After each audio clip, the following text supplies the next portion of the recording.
TLB Radio.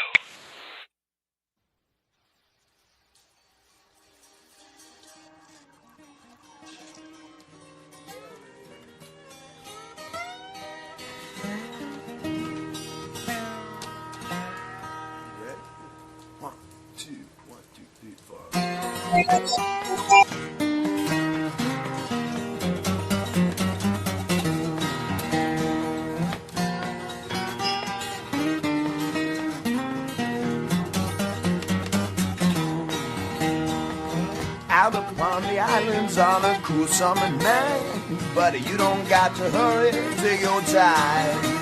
What you need is on the menu and you get it tonight, buddy, you got women's on your mind.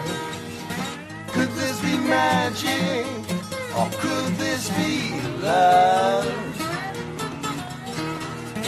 Could this turn tragic? You know that magic often does. And I see lonely ships upon the water. Better save the women and children first. Sail away with someone's daughter. Better save the women and children first. I hear music on the landing and there's laughter in the air. Just could be your boat is coming in. Yeah, you're leaning back and your foot tapping and got your head right. There's a full moon out tonight, baby, let's begin. She said, could this be magic? Or could this be love? Uh-oh. And I said, could this turn tragic? You know that magic often does. But I see lonely ships upon the water. Better save the women and children first. Sail away with someone's daughter. Better save the women and children first. Edward? Thank you.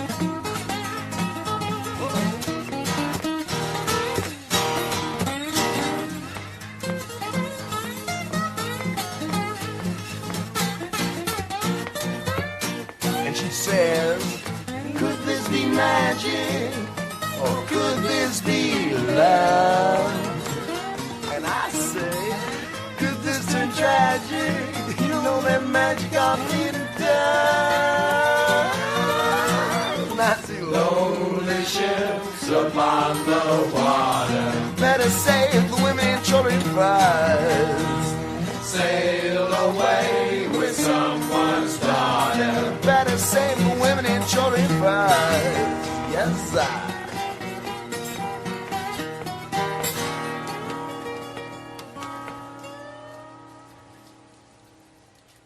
TLB Radio.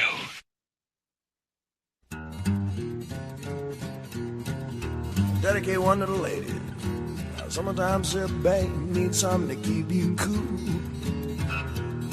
Now summertime sip, babe, need something to keep you cool.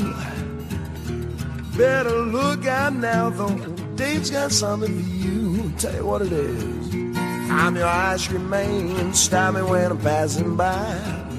On my mind, I'm your ice cream man, stop me when I'm passing by. See, now all my flavors are guaranteed to satisfy. Hold on a second, baby. I gotta put my banana Dixie cups, all flavors and push-ups too. I'm your ice cream man, baby. Stop me when I'm passing by. See, now all my flavors are guaranteed to satisfy. Hold on one more. Well, I'm usually passing by just about 11 o'clock. I never stop, I'm usually passing by just around 11 o'clock. And if you let me cool you one time, you'll be my regular stop. All right, boys, I gotta put my banana Dixie cups, all flavors and push-ups too. I'm your ice cream man, stop me when I'm passing by. See, now all my flavors are guaranteed to satisfy, yes. I'm your ice cream man, stop me when I'm passing by.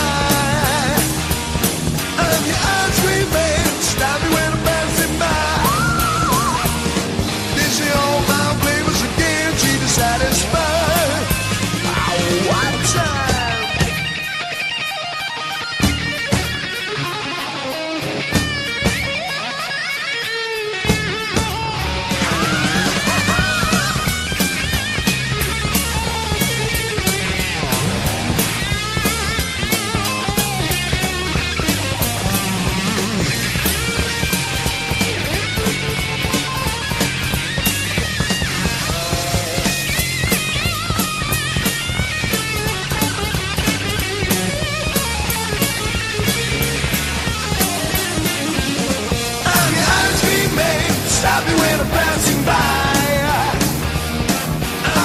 ice cream man, stop you when I'm passing by.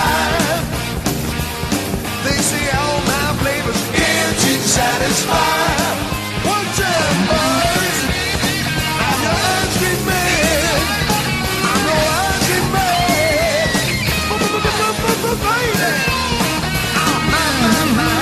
All my flavors are guaranteed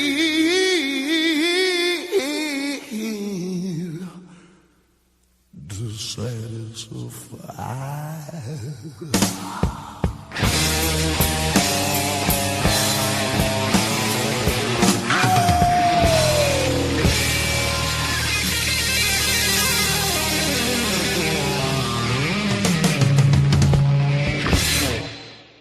Broadcasting from the Star City of the South, Roanoke, Virginia, you are listening live to the Tate LaBianca radio program. A little Van Halen kicking things off for us tonight on a Sunday. Welcome back, as we are back to bring you the radio program, which pursues the interests, the oddities, and the truth of the Tate LaBianca murders. Brian Davis alongside Tawna Laufenberg once again on a Sunday evening. We are here. You are there. Thank you for being here with us again. Tawna, how are you tonight? I'm pretty good. How about you? Let me check. Not too bad, thank you. I could be doing a lot worse, so I'm always grateful. Thank you. You know what? What? I didn't make it to the beach. Did we talk about? I thought you were going to talk about your coffee. I thought you were going to say, I drank all my coffee. But I think I already had a message asking me if I made it. And I said, no, I didn't make it. So I felt like people were wondering if I made it because I made a big deal of that last week. You did. So why didn't you go? The weather didn't quite cooperate like I had hoped it would be. It was a little, like it is right now, it's a little too cool still. But we had 1 or 2 days where it was very nice, and I kind of jumped on that. I thought, oh gosh, it's going to be like this now forever. Not forever, but for good. For the rest of for good now. I thought we were out of the winter woods, but no. I mean, it wasn't freezing or anything here, but it was too cold, I thought, to be out at the coast. So I'm going to wait it out. I don't know what the outlook is this week yet, but it'll probably start getting pretty warm. But that's I just scrapped it once it got down into the 40s or 50s. I was like, I'm not going out there.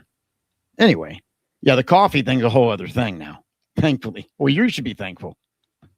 I don't know what you're talking about. So funny. Well, it wasn't. It was because it was a situation, like it was a, what would you call it? A situation avoided, I guess. A tragedy. One day that will happen. It will happen. Tragedy narrowly avoided, I guess.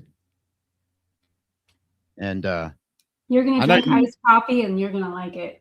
I know you giggle about it. I know you laugh about it, and you had a good little laugh and a giggle. Mm-hmm. And I did too. I was with you. I was laughing, but only because I was like, whoo, okay, because of what could have been. I was like, oh shit, you know too, but you didn't care. You were like, ha ha ha, I almost got you. Just face it, you love iced coffee. Don't play with a guy's coffee. You love it. His money, his coffee, and his women, I guess. I don't have much of any right now of that. I hate to say it. But that's another story. I digress. So I'm going through the drive-thru tonight. We're trying to get the show up and going and get it together. So we're trying to, put together last-minute notes, I guess, on the telephone as I am rolling through the Starbucks. Okay. And look, I can't. I get grossed out on iced coffee. I think the thought of it, I think the person whoever came up with iced coffee did it as a rib to everybody that bought into it. Surely it's a joke. And he thought, I say he, could have been a she, whoever thought, I'm going to act like iced coffee's good and everybody will jump on board. And really it sucks because nobody in the right mind would think iced coffee actually tastes good. But whoever came up with this idea, whenever it originally started, some dummy somewhere, or not, actually, they're actually very smart because that's what they did. They they got everybody to jump on board. It's hilarious because it's garbage. It makes me sick. And the person who did this should just combust in a ball of flame somewhere. You know, they should be locked up permanently out of society. Whoever came up with iced coffee, literally putting ice in your coffee, like it's a Coca-Cola or something, or a Dr. Pepper. It's just gross, man.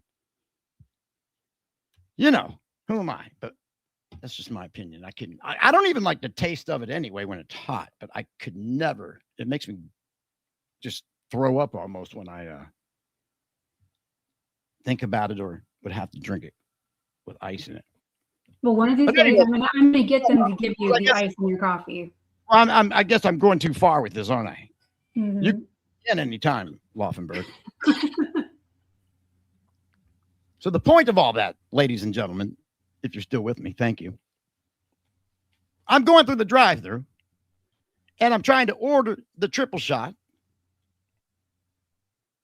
And out of nowhere, you hear this clear as a bell voice. Add ice, please. Can I get ice? I want ice. Please put ice in it. Please put ice in it. Yes, ice, please. And I'm like, whoa. And the guy at any moment is going to go, did you want ice in that, sir? And I'm going to have to explain all of this nonsense. And of course, Tawna's, she won't stop. She's continuing to pound with the ice thing. I'm freaking out. I finally just mumbled some word salad bullshit, some Kamala Harris shit over top of her to hopefully drown her out. I don't even know if it did it. Like, it was so crystal clear. You coming across, Laufenberg. Mm-hmm. If I had stayed in that drive-through one more second, that guy would have been like, sir, did you want ice with that? And I'd have been like, no, I don't want ice with it. No. And one day it will happen. It will happen. I probably would have. And see, you don't care. You don't even have any shame. Like, I would have probably snapped on the guy if he just said, did you want ice with that? I know you would have loved. You just sat back there and laughed at it. I know. But you know what, though? You know who would have got the heat if he actually, what if he wouldn't have said, did you want ice in that, sir? What if he wouldn't have said that, right? What if he would have just said, oh, he wants ice in that, I heard, right? That's the goal. Oh, that's the goal. Shit. But I'm saying, you don't realize if that would have came back like that, if that would have came through the window, and I would have, and here's the thing, I would have probably, well, I guess I would have paid attention because that was the whole thing. But if I would have just drank it not knowing, I would have spit it out, and then I would have cursed you probably worse you've ever been in your life. You would have heard the ice on the way to you drinking it. It would have been bad. Yeah. And then I would have gotten in trouble. I would be the bad guy somehow. Like, well, what do you think? What reaction do you think I would have had if that barista had actually gave me through the window a cup of iced with ice cubes and everything in it, iced espresso? I think you would have gone in and said, "Excuse me, fine sir. No, I would not like ice in my coffee." No, that's not what would have happened. Yes, it is. You're polite. I would have been Laufenberg. I'm not saying anything right now because that would be where the bleeps would be right now. Anyway, all right. So we've gone long enough on this. Anyway, I think they get the point. Yeah. So Laufenberg is out to get me. I can tell you that right now. It all came out tonight. That was obvious. You're sabotaging the only thing that means anything to me.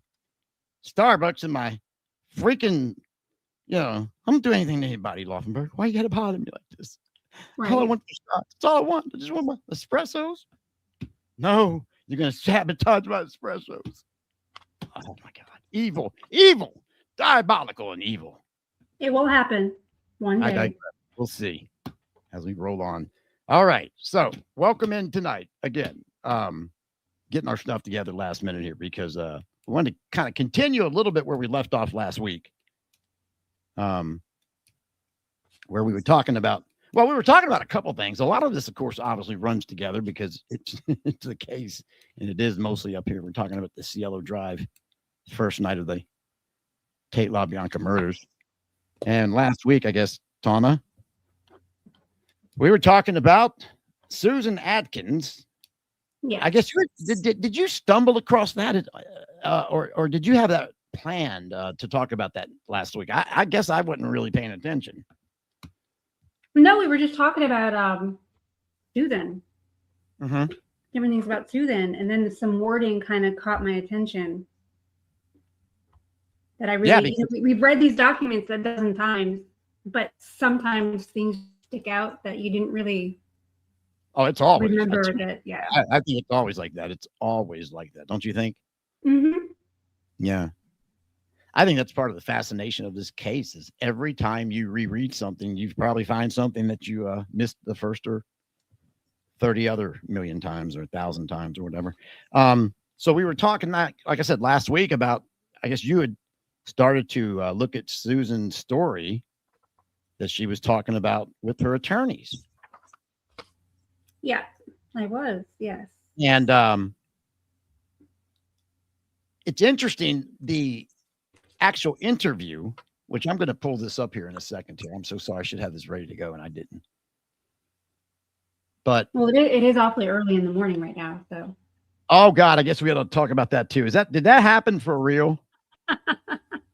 Let me ask the people. But time out, everybody. Time out. Oh, don't get me started on milkshakes. Jesus Christ. I can't. Did you see this, Tawna? Look. He's bringing up milkshakes. Yep. You remember the milkshake story? I do. I was outraged. I won't get into that. But you have no idea the timing of that, James. It's a little, nobody will understand that but trust me, that's wild. She posted that right there. All right, let me take a time out here because I don't know what's happening, man. Tawna says to me right before we're going live, she's like, I don't know, Brian. Thing says 6 a.m. here. Mine. Is that what happened? Jesus Christ, I think it did. Oh my God, dude. All right. I'm gonna have to take this one, Laufenberg.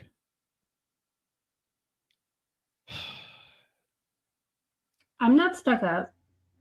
No, look. I'm so sorry. Look, you're right. You were right, Tawna. They're talking about it right now. They're talking about it. Jesus fuck. So everybody probably thought, well, what the fuck is he doing? 6 in the morning? Okay, I guess. Fuck it. I'll get up. Dude, if you got up, I'm so sorry. Everybody, if you got up, I apologize. I had no clue. Sitting here just a few minutes ago, and I'm like, I don't know. Chat looks a little thin tonight. Laufenberg goes, well, probably because like the time says it doesn't. There's no counter, Brian, because the time says 6:10 a.m. my time. And it should say 6:10 p.m. I said, what? Are you kidding me? No, she wasn't kidding. But I didn't see anybody talking about it at the time. So I thought maybe she was wrong. Because you're always wrong, Laufenberg. I know. I'm always wrong. Always. Always wrong. Always wrong. Terribly wrong. Okay. Apparently, this show went off at 6 o'clock this morning, your time in the Pacific. So you stood everybody up then. You stood everybody up. No, I didn't stand. I wish I could say that. Do you realize if I could say that, that would be even better than the actual truth? Yeah. That would be even better. I wish I could say that. No, I've got to take this one then. I didn't realize it. I will say this. I genuinely, and this makes it even worse somehow. God bless. Nothing I can do about this one. Dude and dudettes. TLDers everywhere. I apologize sincerely. I obviously made a mistake and didn't realize it when I was setting up the show. As you can see, the thumbnail says 9 p.m. But when I set the timer for the show, obviously I said 6:10 a.m.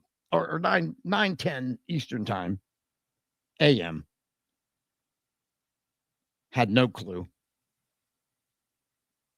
And you know, the thing with me is like, I'm so unorthodox, Laufenberg, with my schedule and timing. And, you know, it probably wouldn't surprise anybody if they saw I was doing a show at 6 o'clock in the morning, they'd be like, well, it's a little wacky time to be doing a TLB show, but that's Brian. He'll probably do it, So they they didn't even think to question. I am so sorry. Oh my God. Classic. You're killing me. Classic is killing me. Look. Oh my God. Yeah. Dude. No, I feel bad as it is. Brian, you hate everyone, don't you? You really do. I wish I could say that. I feel, look, it's worse than that. It's worse than that. I feel stupid as fuck right now. Who does that, man? I couldn't check. What's the matter with me? Dude, I'm so sorry. Look, I deserve it. Everybody should give it to me. Go ahead. I don't even care. Go ahead. Rail on me. Fuck it. I would. Fuck it. I'd rail on myself. That's stupidity. That is a rookie mistake right there, buddy. Rookie hacko mistake. I can't get out of it. There's no way. I can't blame it on anybody even. I can't even blame it on you, Laufenberg. Back to MySpace. I love it. All right, man. I'm so sorry. I didn't think that was even real. I thought maybe she was mixed up, or maybe she just didn't have it. She's got the time zone wrong. Nope. And I just keep thinking, love you, Collie. Oh, you're talking. I'm thinking, love you, Collie. Fuck. This is worse than that. This is worse than that. I gotta eat this one, man. I gotta eat this one. Oh my God. Oh, come on. Oh, you guys are killing me. No. God. Brian's famous. Brian, you're famous. JJD's just saying I've got a crush. Dude, look, it's not like that at all. I was simply saying the guy moved up the chart because we've got more dumb fucks in this thing. Oh, yeah, that's right. That's right. I forgot about that. You and Stoner. Yeah, man, they were getting so mad last week. Like we were actually just kind of talking. We weren't like killing each other for once. All right, JJ, I'm going to let you have it, man. Fuck it. That's not it, though, David. You can think that, but that's not it. And it would be Boner. He has a crush on Boner, not Stoner. That sounds even worse. It does, doesn't it? Got a crush on God, Boner. that sounds really bad. God. There's no date. There's no nothing. Didn't he make a shirt called where it said Boner Van Toolsky on it or something? Like, didn't he have a shirt printed out with it? I don't know. Maybe. I don't. That's the thing. I don't even keep up with that shit. I don't like it. You know that. You don't know about his wardrobe preferences?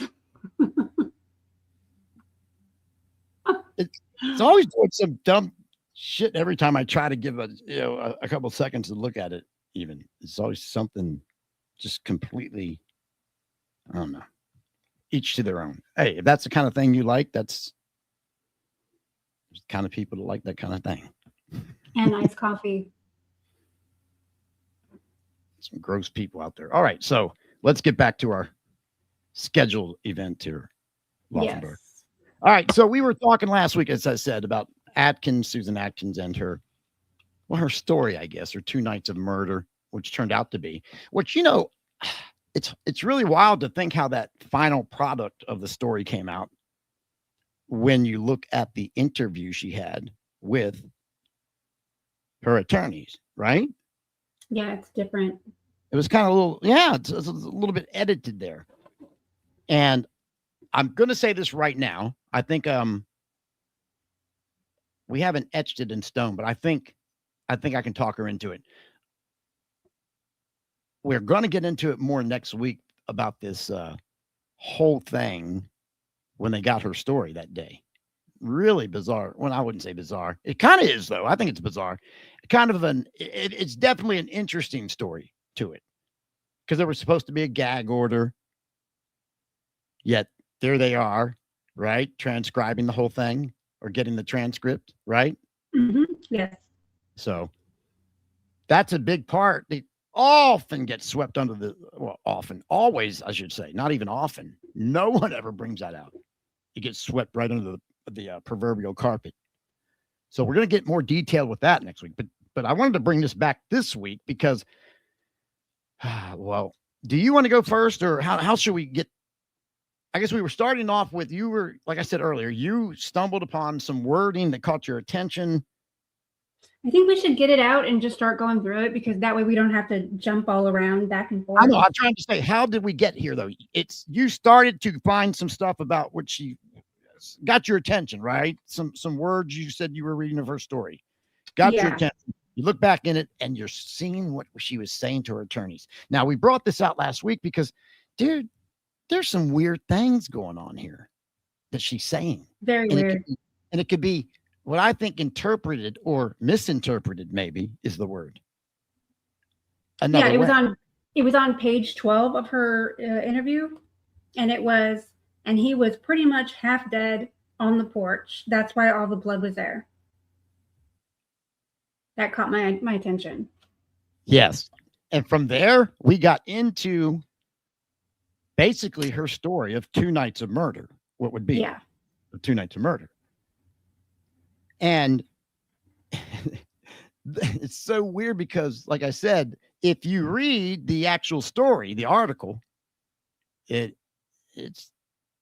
different than the actual, the interview she gave, I guess the interview that became her story. And that's what we're going to go into a little bit here. In fact, that's kind of why I'm trying to stretch some time right now. I'm trying to download this. I should have had this earlier and I didn't. You know what it is? I realized when I was looking at this, as I processed through whatever, this and like a couple pages after that statement, it's like I was looking at very close to ground zero of where this whole mess began. Like the whole corruption started right here in Evel Younger's office with these attorneys and all these different players that are involved. Sure. And what we were working on earlier in the week, we can break this down, which we're going to do next week.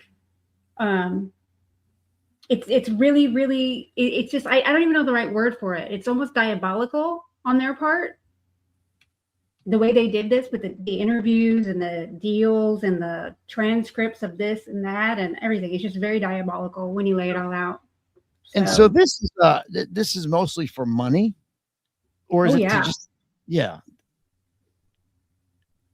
I think so. Or how about notoriety? No, but I mean, how about because here's the thing.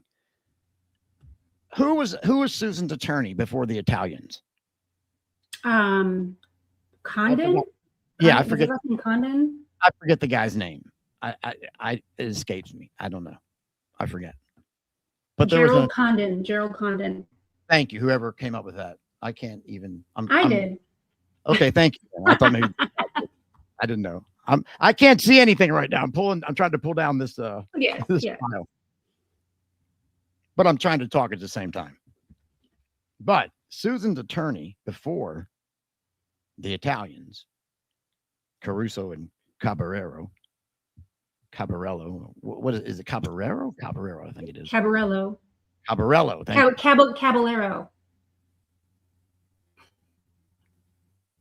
Bugliosi. Krenwinkel. Come on, Van Houten. Everybody with this case has a weird name. Everybody. All right. So I'm wondering then, are they trying to, why are they bringing them in to begin with? Is it because the original attorney is not part of the team? He's not playing, he'll probably not play the game. He could be trouble if he doesn't go with the program. Because look, we know, me and you and I, and maybe other, I'm assuming others do too. It's all out there. But you and I, in our studies, we have found Evel Younger is buddies. He's friends with the Italian attorneys here. Yeah, very good friends with both of them. Yeah, they're personally good friends. Now, when they've got the arrest of the murderers that did these murders, they're trying to shape this, right? You know what I think, but they're literally trying to shape this because they've got the murderers. And so are they getting attorneys? Example, hey, I'm younger, Evel Younger, and I need to do this my way. I want this framed my way. I need somebody to frame this my way. And I need somebody who will work with me on this. Now, I don't know this guy. What's his name again? Gerald Condon. Yeah, I don't know this guy. And I'm sure he does, but he probably doesn't know him. Like he's not part of the team, the inside team, you know, like he's not part of the club. This is from Evel Younger's testimony where he says he's known Caruso for 10 years. Wow. A decade right there. Okay. Yeah. So okay. That proves my point. Okay. So when they're trying to shape this case and Susan comes in with this attorney that I don't know. I mean, I don't know if he knew him or not or how well. I'm sure he's heard of him before, maybe if he tried cases before, but probably not part of the club like the Italians were. Yeah, I agree. That's what we're going to break down next week, though. Yeah. Elsewise, why would they bring them in? Why would you bring in Caruso and Caballero? Because you trusted them. Right. That's what I'm trying to get to here. He's going to try to frame or shape this the way he wants it, or in a direction because Bug's not in it yet. Not quite. This whole thing is actually the root of all of this is Evel Younger, in my opinion. In my opinion, it's Evel Younger. He's the root. So, your opinion, right? Yes, totally. Absolutely. I love that opinion thing. So he's going to get, if this other guy, Susan's first attorney is just, playing it. If he's doing the right thing right down the middle, he's doing the right thing. He's not part of the team. He's not part of the club. Then they're probably going to move behind the scenes to get rid of him. And that's what they did. That is what happened, right? Right. I think Tom O'Neill talks about that in his book. Okay. So they did. I mean, that did happen because the attorneys did become Caruso and his partner. Caballero. Thank you. So with that being said, you got to go, what's going on here? And then here comes her story. Why? Who's making the money? The attorneys only? I don't know. Why? Like, if they're not her attorney, they don't even need to be paid off. Because I know that's what a lot of people said, right? Like, oh, she sold her story because she had to pay her attorneys, the Italians. But if they never get into the picture, they don't need to get paid, right? Right. But they're in because it looks like to me anyway, they're in because Younger wants them in. That's what it looks to me. Oh, but Evel Younger had no knowledge of the selling of her story. What are you talking about? That's what he said.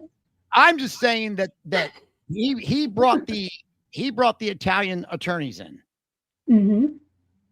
Now, whether they said, hey, you know what? I got an idea. We can finagle her story and make some money too. How about that? And Younger said, okay, I don't know. But in my opinion, he's the one that brought them in because he's trying to take this in a direction already. So when he testifies that he had no knowledge of the selling of her story, you think he's lying right there? Do I think it personally? Yeah. No. Yes, I think he's lying. Yes. But it's possible he didn't. And maybe the Italian attorneys are acting on their own. And he's okay with it. What a liar. But it's crazy how she would just open up to them. And it's crazy, and even more crazy, how Caruso is representing her and same time, help me here, Laufenberg. Harrigan? Yes, Harrigan. That's what we're going to get into. That's what we're going to get into mostly tonight is the Harrigan same time this is going down, right? Yeah. Conflict of interest. I can't see this as a coincidence. I don't even believe in coincidence. Like 99% of the time, I don't think I'll say no way. There's a reason. This is way too much to be a coincidence, in my opinion. But all right, I'm getting ahead of myself, though. Okay. I want to look at some things Susan said in this story, okay? Because I don't think it all came out. It doesn't look like it to me. I've read both. It doesn't look like it all came out in the article. And we talked about that. You and I got heated this week over it, did we not? Mm-hmm. Yeah. In a rare, and I mean a rare role change, man. Like you were the one this time going, you weren't having it. I was given benefit of doubt. Yeah. And No. you weren't having it. In fact, I'm a little afraid. Hey, everybody, I just want you to know, like, I'm not, You better shut up. I just want everybody to know I'm not going to unalive myself. I just want everybody to know in case something happens after this. I'm kidding. I'm totally kidding. No, because I'm getting ready to say something and you might get triggered. But don't. You don't need to, is my point. I know where you're going with it. I'm all right. Go ahead. Yeah, you should, okay. Yeah, you should be okay. So what I'm going to get into here in a few minutes, or do you, if I get into this first, will that lead into the other stuff we're going to talk about with the head injuries and stuff? I think you should just look at the, you should just get the interview up. Or do we need to do your side first? I wonder. Did you get the what up now? You just, if we just start looking at the interview, that's fine. It'll come up. Yeah, I'm looking at it right. I'm trying to I got it right here. I'm getting ready to do the old screen share. Oh, I've been waiting for someone to bring up that person because I really, really, really want to play. Stop. Can I play it? Don't be mad. You know what I want to play. It's your show. You can do what you want. You can do what you want. Okay, I won't. All right. No, I don't care. You do what you want, then it's all good. Like I've got room to talk. Come on, you know the stuff I play half the time. So where do we start? What page did we start with that on? I'm looking right now. Was it the? Got to go all the way to the end. It's like $3.99. Okay, is that what we started? In the PDF? Yeah. Okay, we started with that. Okay. The first couple pages are missing. The first 12 pages are missing. Yeah, we have to start. No, the first couple pages are missing. Like the first two. The first two. The first 20 pages? The first 2 pages. Oh, okay. The first 10. Yes, the first 10. Okay. They're making me do it. I can't. They're making me do it. I love that. Okay. I can't help it. They're making me do it, Brian. Okay. All right, you go. I'm gonna look for this for a minute. You entertain. Oh my gosh, it's funny. All right, so she is talking about here. I want to make sure I get this right quote here because this is where she is.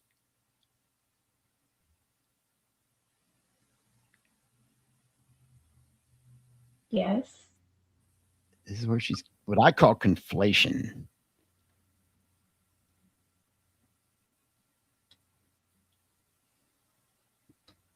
Oh, you took my soundbite out, didn't you? No, I didn't. I did not. Well, I'm not real sure what you're talking about, but I think I know. That's why I wasn't sure. I didn't want to say anything. Yeah, it's not here anymore. What? Damn it. No, I really did not do that. It's got to be somewhere. Sincerely, I didn't. I swear I did. I believe you. Whew, thank you. Oh, shut up. I'm not playing. They think I'm playing. I'm not. All right, I got this. We're ready. I'm going to go ahead and put this up. All right, yeah, go ahead. Okay, so we're going to put this back up. This is the actual, I guess, the interview she did with her attorneys. Susan Atkins did with her attorneys. The Italians. And This is what they got the story of her 2 nights of murder from. Let's see how this goes here. There we go.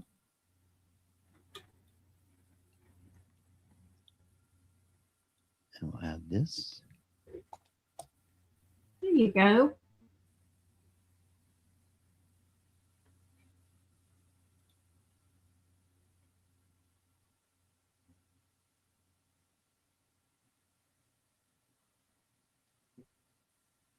Okay. Trying to see if I can make it bigger. There we go. Enlarge. There we go. Whoa. Hello. Hello. Kind of grabs you, doesn't it? I can read it. I didn't be too much. Is that page 15? It says 13. Yeah, that's how quick it jumped down. I know. I think that's too big, actually. Hang on. Okay, here we go. I'll get it down there a little bit. All right, there we go. That's a little better.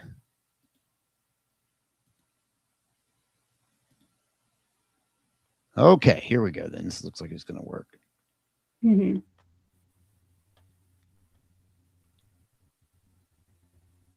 Before we get into this part of it, I want to go back to page 11 here. I still can't get past this. Is wild. And I guess last week I thought maybe, because here Susan says she threw the towel over Sharon's head. Okay. I think that's a little further along. Oh, is it? Okay. What is this? Oh, Yeah. okay. Okay, yeah. This is her talking about tying them up. Okay, then. Thank you. So it does start page 12, what we're trying to talk about. Okay. Or a little further back, yeah. Maybe a little further. How far back do you think we should go? I mean, I don't know. I'm going to go right up. There's a lot of stuff. There's a lot of stuff in there that is very weird on the lead up. Well, here's the controversy, if you want to call it that. First of all, let me clarify. There is zero controversy in our brains, in our head. Now, you may think they're small and insignificant, but no. It's still what it is. I think that the confusion about the blood goes back to this right here. Sorry, you. This is.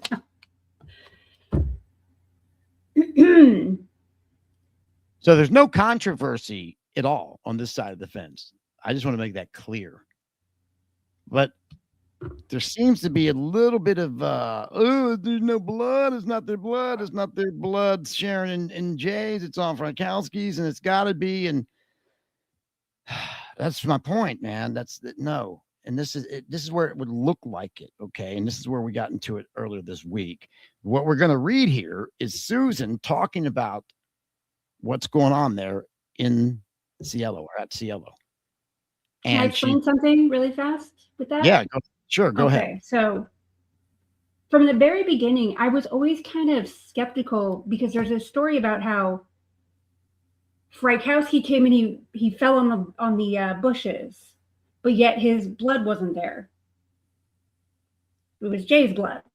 So I couldn't figure out, Jay was obviously the person that was right here in the blood. You can't fake blood evidence like that. So why do we have this other story? Why wouldn't it have obviously been Jay that fell into the bush? When I was reading this, I realized that, they tried this in the media first, starting with Susan's interview here, her that article, The 2 Nights of Murder. She is confused. And because she is confused, that's what goes into this very first article, whether it matches the forensic evidence or not, because obviously at this point, they probably don't have all of that available to Susan. She probably doesn't know. And I think that's why we're stuck with this mismatch weirdness about who fell into the bush. Because in my mind, it's obvious that Jay fell into the bush. Jay is on the porch. Jay's blood is all over. But then why do we have this story with Brykowski? And I think that that's kind of explained by when I see this, it's like, wait a minute. If they're starting this in the media, and this is the first story in the media, they've still got to account for that. So I think that's why Bugliosi comes up with this. Oh, well, he fell into the bush, but they didn't test that blood, so we don't know. So it's not Jay's. And then he's got to try to then in his case, he's got to try to reconcile that with the fact that you can't escape the fact that that's Jay's blood on the porch. So that's what I think this does. I think it explains a lot of the confusion. If that makes any sense. I don't know. We'll see, because like I said, if you read this, it looks, some of the first comments was, oh my God, that Susan's talking about Frykowski. So and again, before we go further, I just want to say there's no controversy here. I totally believe the blood. So you got 3 types of blood on the front porch. Now, I understood that the blood in the bushes was never tested, because that's the blood that, like I said, that's part of the blood scene that the person testing assumed that blood in the bushes was the blood in that pool of blood on the front porch was the same blood, because which is logical. Yes, and it's that close in proximity. They assume it's the same blood, so I don't need to test it because it's the same blood. I'm going to test the pool of blood here on the porch. I don't need to test this up in the bushes. It's probably the same blood. That's where they, I guess you call the inept of the cops, right? That's where they made the mistake. The blood that they did test, they got right. They didn't fuck that blood up. They didn't mess that blood up. The blood that they did test, that's the right blood. They take heat because they didn't test the blood like in the bushes, because they assumed it was the same blood as that puddle on the porch. Same with the blood on the lawn. There's blood around Frykowski's body they didn't test or bother to get up either, because they assumed it was so close to Frykowski's body that it was Wojtek Frykowski's blood, and it may or may not be. Now okay, but the blood they have was tested, double checked, went through the what I call it last week, the custody of demand or something. I said, I don't even know. I think that I have that loaded up here. You did. It was up here. We've shown it numerous times. So that blood is good. That the blood that is tested is correct. There are 3 types of blood on the front porch, I think. Right. Okay, you've got Jay's blood, you've got Sharon's blood, and you've got some Frykowski blood. Okay, that's a fact. I will have no problem with that. Even the district attorney agrees and acknowledges that. That's what I'm trying to tell you. There's no controversy here. That blood is the right blood. Now, you can twist it and you can take it out or whatever you want to do, but it's not going to change. Nobody, nowhere is ever going to just change that over to, oh, that's the whole time we were wrong. There's no blood. That's not the right blood on the front porch. That's not going to happen ever. What I'd like to know is, if that's not Jay's blood, then what blood type does Jay have then, under their theory? What do you do with that? Somebody's got 3 different types of blood type, I guess. Frykowski got 3 different blood types running through him. That's amazing. It could happen, right? I guess, according to weirdos. Yes. But so I just wanted to say, I don't think there's no controversy here. All we're trying to do is show, look, this is how stuff gets out of hand, and this is why people believe stuff like this. Because now there was one other mistake that was made there in the blood typing, but it's not. So he did not test the blood quick enough, and some of the subtyping on the samples were too degraded for them to actually do this subtyping. So sometimes you'll see where it'll say OMN or OM or whatever, and sometimes it'll just say O. The ones that just say O are where the sample was too degraded to get the subtyping, and that is a mistake that they made. but that doesn't change the type of the blood. It just makes it harder to differentiate by the subtype. Fair enough. Yeah, I'm with you. They were not perfect. They didn't do everything perfectly, obviously. Yeah, I believe Jay had O positive. Yes, I believe. All right, so let's look at this where Susan is describing this scene and what was going on here. And again, she's talking to her attorneys here. And when they go to put this to the story, they're going to leave some of this out. I'll show you here in a second. She's up here. It's interesting, too, the redactions. I don't know why they do that. I guess back then they did. I guess they had to, but I guess years later, you're like, well, what are they redacting stuff for? But yeah. So she's talking about Tex coming in there, and she's picking it up here on page 12 with "You're all going to die." That's according to, I guess, what Tex. One of them asked, "What are you going to do with us?" Well, I forget who it was, supposedly. And look, I don't even trust a lot of the dialogue. I'll tell you that right up front. I'll repeat it because it's part of the official narrative story, but I don't know, some of the dialogue. We've looked at some of that. We found where some of that dialogue was a bit staged after the murders, I guess, for the books and so forth. It seems like. Remember, Tawna? Mm-hmm. Yes. Down. Yeah. But anyway, so she's talking about Tex saying, "You're all going to die," and this caused immediate panic. Tex told me to kill the big man, referring to, again, that's redacted out, but we know that's Frykowski. So she's talking about, "I went over to him, I raised the knife, and I hesitated." The hesitation is what caused her, she describes, costed her, as he reached up and grabbed her hair, started pulling it. Do you think that Tex would have told her to kill the big guy? Yeah, sure. Shouldn't he be taking on the big guy? I mean, she's a girl. What was he doing at that point, I wonder? He's dealing with Jay, probably. Right? Probably. I mean, in my opinion, again, everybody's got their own speculation of what happened and what was going on in the house. Okay.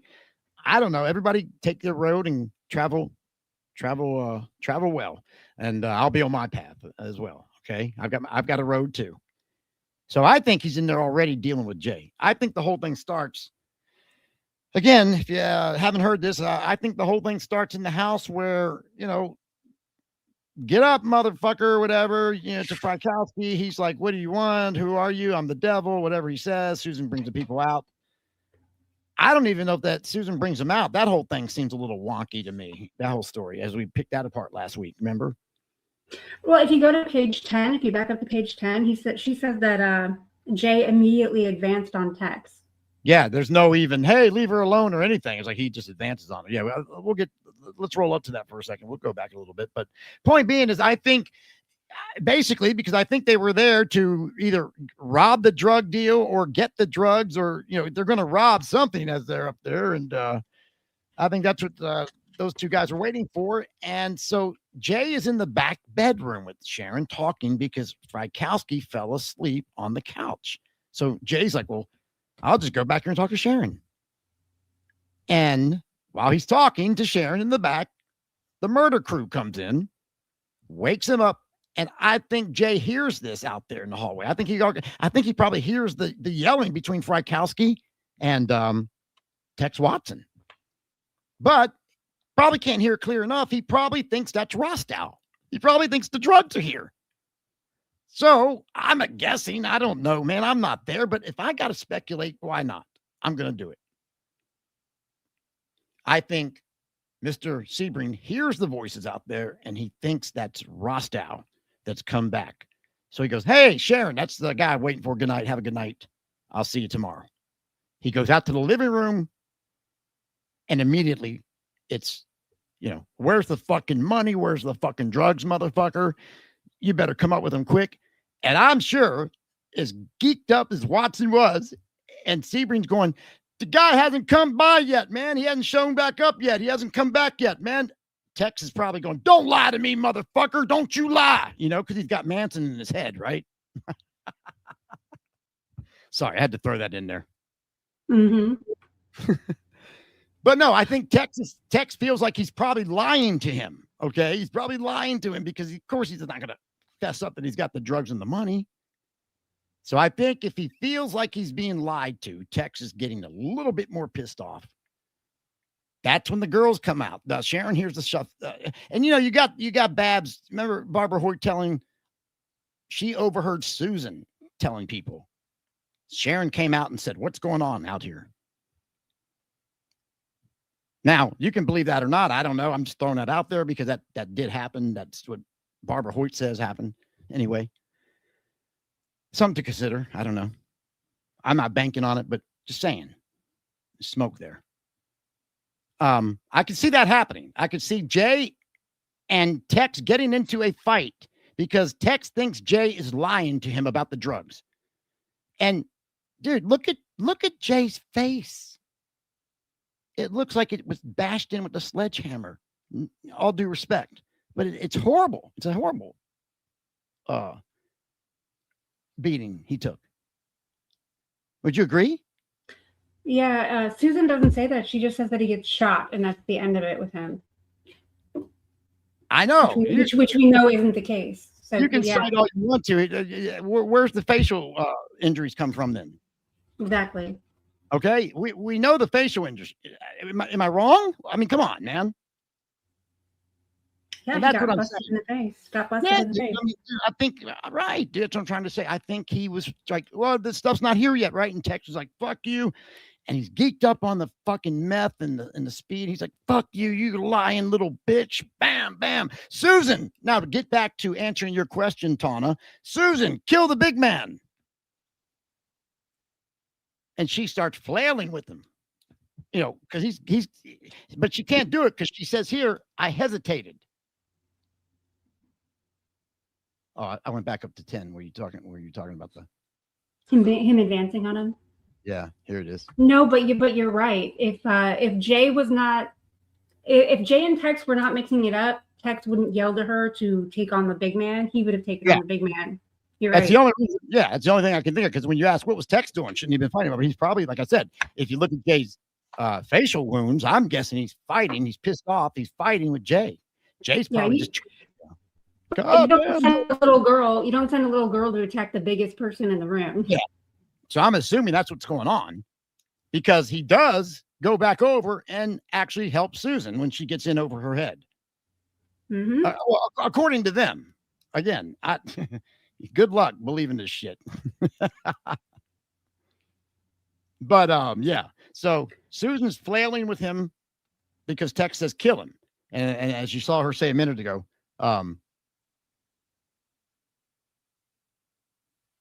oh, this is her talking about going out there. Yeah, this is where she says, if you go a little bit further on that, Sharon Folger. Right here it is. This is who is A? This is Atkins right here. Yes. So let's go back up to the so I guess this is the question is oh God, look at this question. Okay, she's talking about going in there, devil business. She's going back to get the folks out of the back room. The three of them were terrified by what was going on. Tex took the rope and tied it to Sebring and Tate together and put the rope over the beam. So he's got the rope over them, he says. He did all three of them that way. No, before I go to that, before I go to that, yep, she's already fucking up. Yeah, she can't keep her timeline straight at all. So here we go. Or the person she's talking about. Yeah, this is what it's a great example right here. I didn't even see this till just now, and I've read this 3 or 4 times already. And the three of them were pretty much terrified, of course. Talking about the ones out in the living room there. Tex took the rope, tied it to Sebring and Tate together and put the rope over the beam. Not sure. Oh, wait a minute.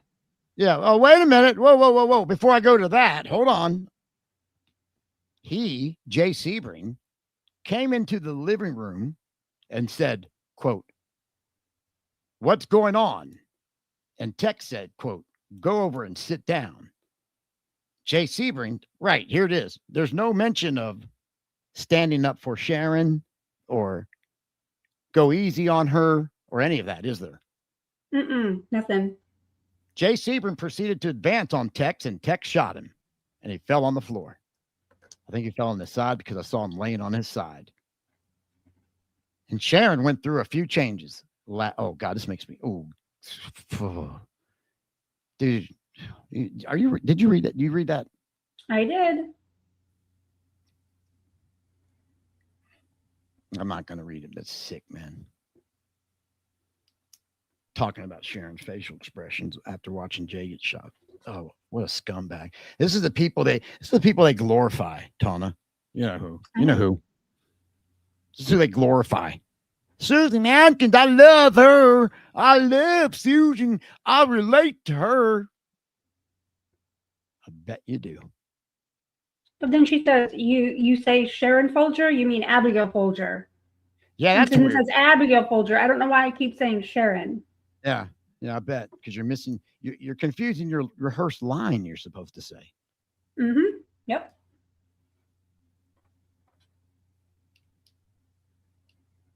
Okay, so that's that. I wanted that's good call out there, Tom. Now the next page is what you've been looking for about Sharon. Okay, because this is page 11, and you said it. Yeah. Down. Okay. I thought it was, but it's on page 11. Okay, so here's where Susan says she threw the towel, I guess, over Sharon's head. Now, I thought for a minute last week. In my head, the way I was looking at it, she would have had to throw the towel in a completely different direction, but no, I guess not. The way they were both laying, their heads would probably be in the same direction, almost, in the same area even. Mm-hmm. So I realized that quickly last week when I looked this over again, and I'm thinking, what she's just wrong, right? Surely she's just wrong. Remember, too, didn't it go under his, God bless. I can't remember half the stuff is real or not now. Yeah, it's under the rope. Under the rope, yeah. Yes, Dad. Yes, it went under the rope even. Come on. Holy shit. Okay. Wow. Yeah, they didn't put anything on their heads. They didn't have anything over their heads when we left except Sharon Tate. I threw a towel over her head.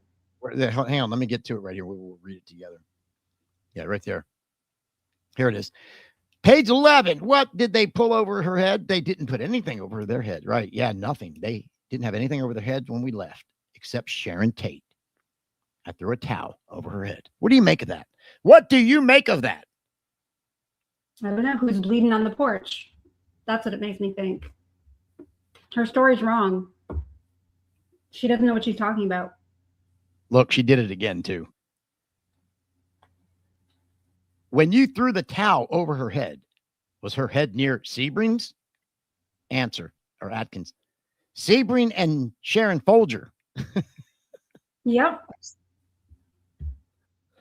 Oh, my God. So she's been rehearsed, man, and she can't keep she's not sure she can't remember her lines, is what's going on. Sharon Tate was laying curled up near the couch. Sebring was coming out. Yep. That's the way they would be positioned. I know the incident about the towel that you're relating to, Mr. Caruso, but what I want to ask is, when you did so, that's a weird question right there. Is he asking himself the question? Anyway, Susan answers it and says, I didn't even look. I just threw it. Now, see, do you see? This is another thing. Look how easily he swayed her back. Yep. So could Could it have fallen, therefore, over Jay Sebring's head as well, since it was so close to Sharon's head? And look what she says. Yes. No problem. Yep. So all of that she was saying, oh, I threw it over Susan. I threw it over Sharon Folger's head or whatever she thought was Sharon's head. Not even, maybe. That's how much of a fruitcake, a flake she is or was. She was terrified. That's how much of a flake she is, though. And she was a terrified flake.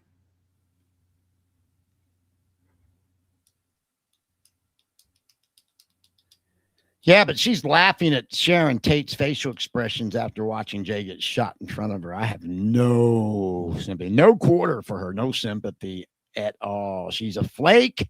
Terrified or not, she's doing it herself. Fuck her. She's in hell. Well, I don't want to, I can't judge that. I can't say that. If I was the ruler, though, if I was the ruler, she'd be in hell. Can't be doing that shit. All right, let's go on. If I was the ruler. So they deduce it down. So it could have fallen over Jay Sebring's head, which I'm yeah, it did. They were a little worried there for a second, weren't they? Look, because they're like, okay, that explains it. See the next line? Yeah. Yep. Yeah, they were even a little bit, whoa, what is she saying here, right? It's like they're guiding her into what evidence is gonna fit what they already know. Yes. Okay. So that's the highlight of that one. Is there anything else? I guess she's just talking about the rope and what's going on, getting the money. Yeah, we know all that. Yeah.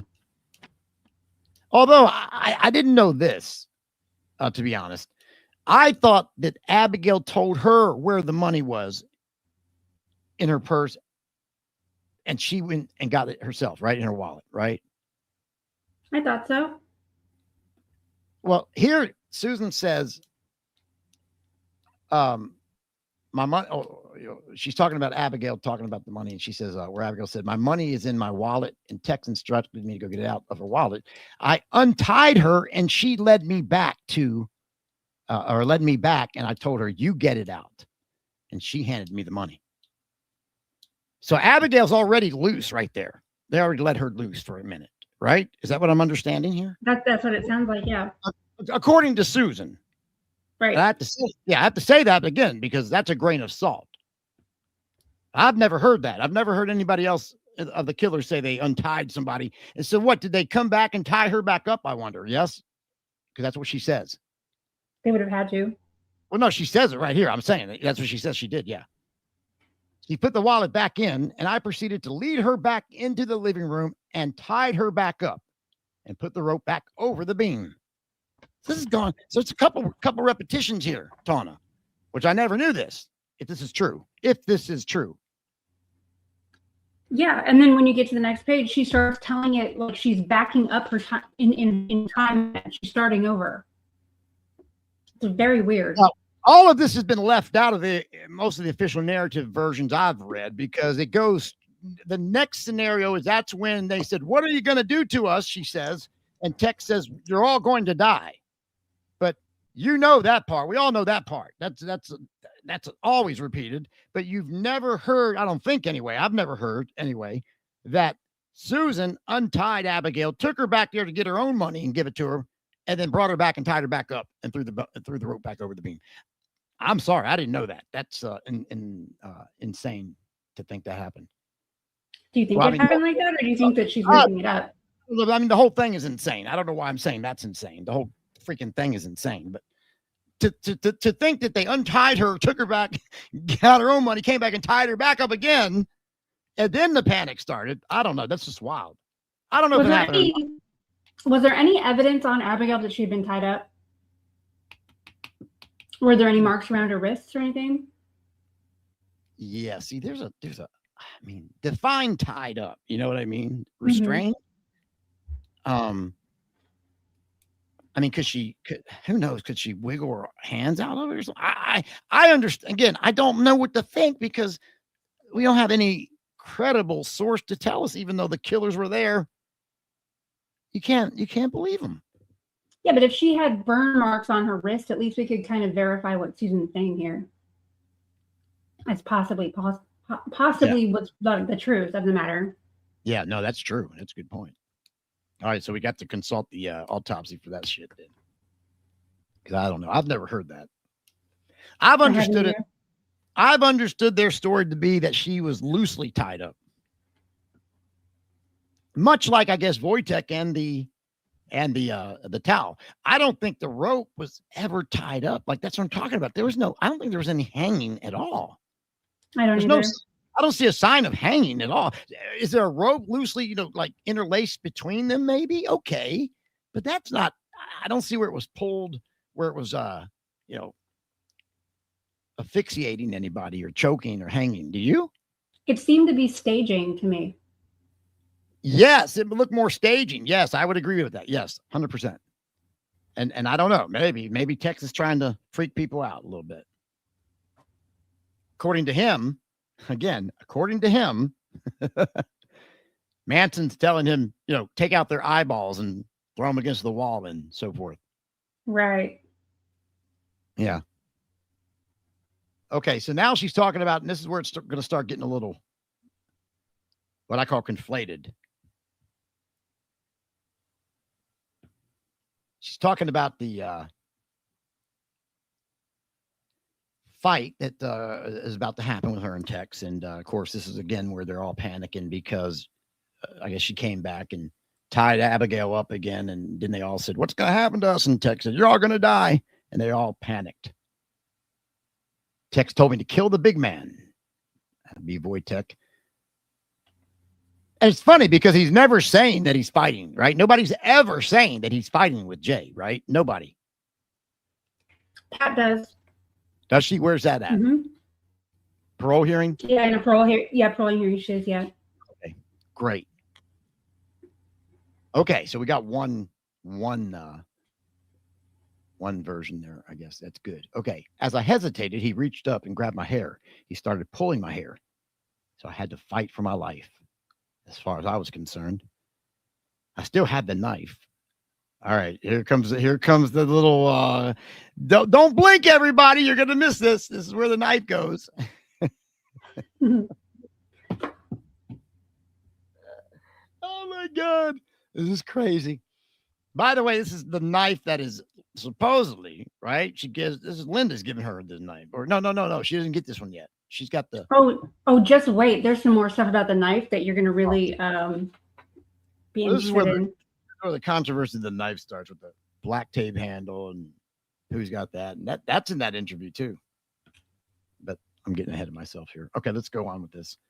So I had to fight for my life, she says. I still had the knife.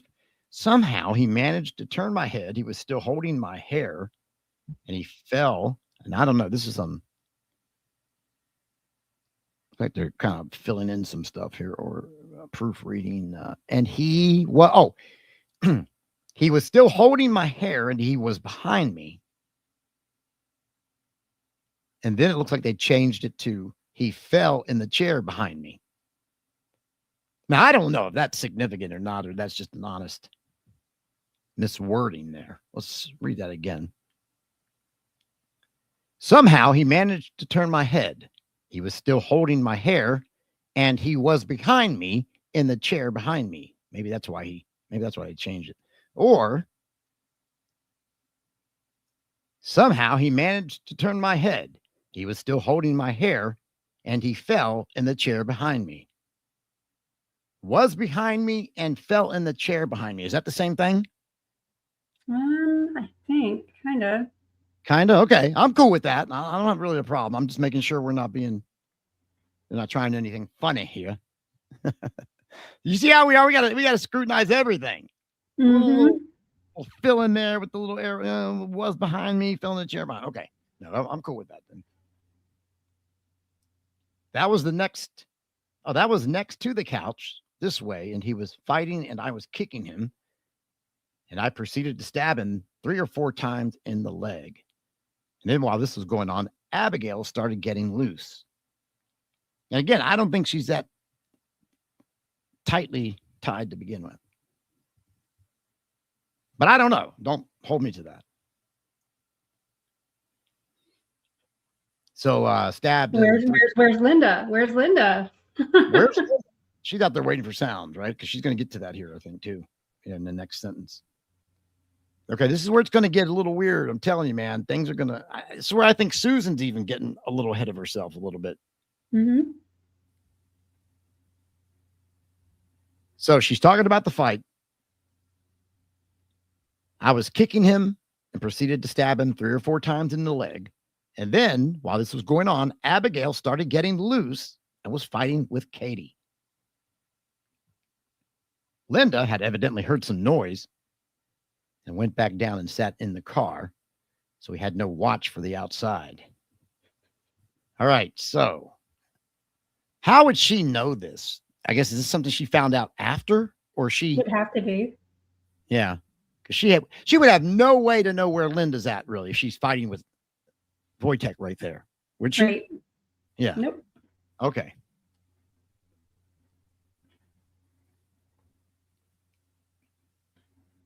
Well, this went on. There was a lot of confusion going on. I don't remember exactly what happened, but I remember seeing blank going. Now, remember, she's already said right there in the first breath. Well, as this went on, there was a lot of confusion going on. I don't remember exactly what happened. As she proceeds to tell you what happened, right? So if you're jumping on her bandwagon right away, you almost should double think yourself, because she's admitting right in the first breath here of this sentence, I don't remember exactly what happened. And then she's going to say, well, I do remember seeing blank going outside. And as he was going outside, he was yelling for his life. He was screaming really loud.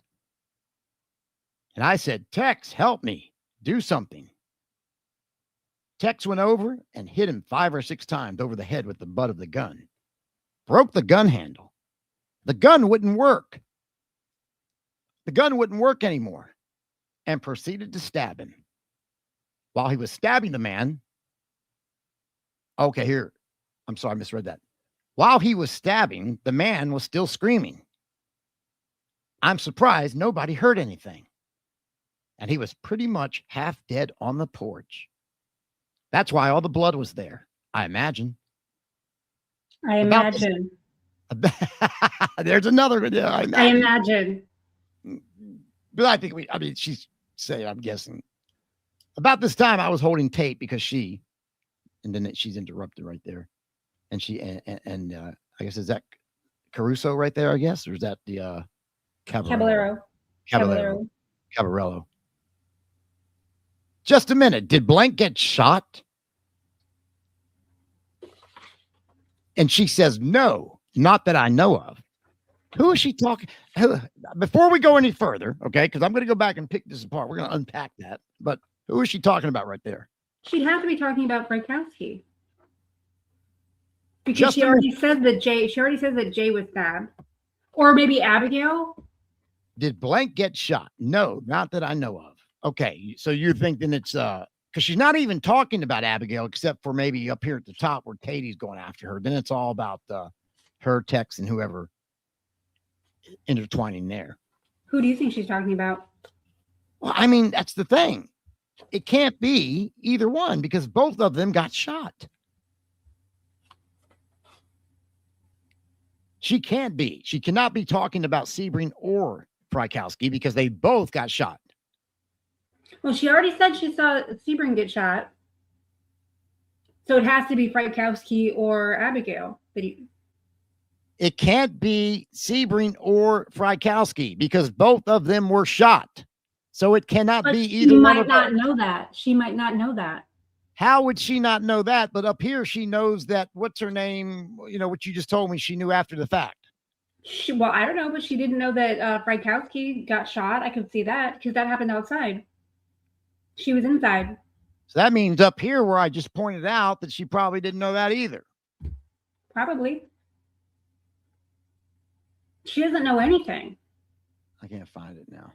I mean, aren't you kind of seeing that with all of the different contradictions and the back and forth and all that? She doesn't know what she's saying at all. All right, let's go back up here for a second here. I've lost my place.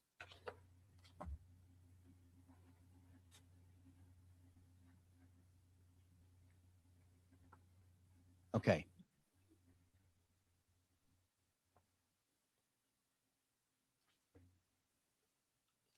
Tex told me to kill the big man blank. We can all agree right now. Everybody listening can agree. That's Frykowski, correct? Right. Okay. Check the chat, will you? I don't know. Are they still with us? I can't even tell. Yeah, they are. Okay. We can all agree that's Frykowski. The first blank here. Yes. So she went over to him and raised the knife and hesitated. That's when they got into the fight.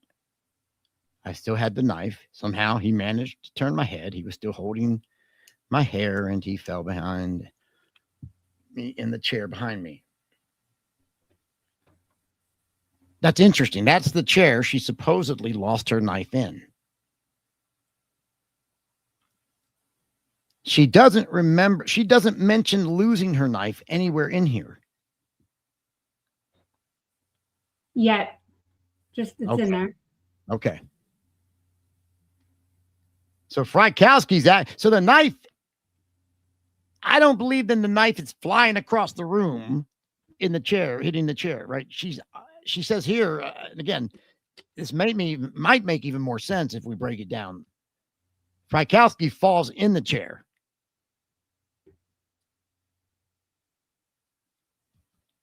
I've never heard that before. Do you remember Maybe was there a lot of blood on the chair? I'll have to go look that picture up, but she might be making this whole thing up for all I know too. That's the problem with this woman. Okay. But she doesn't mention it here anyway. Okay. So Frykowski and her are fighting. Abigail's getting loose here, fighting with Katie. Linda's gone to the car. Again, how would she know that if she's fighting with Frykowski? You're saying, well, she probably knew it post murders. She probably figured it out. Well, and she would probably figure it out down here too. But again, doesn't look like she did.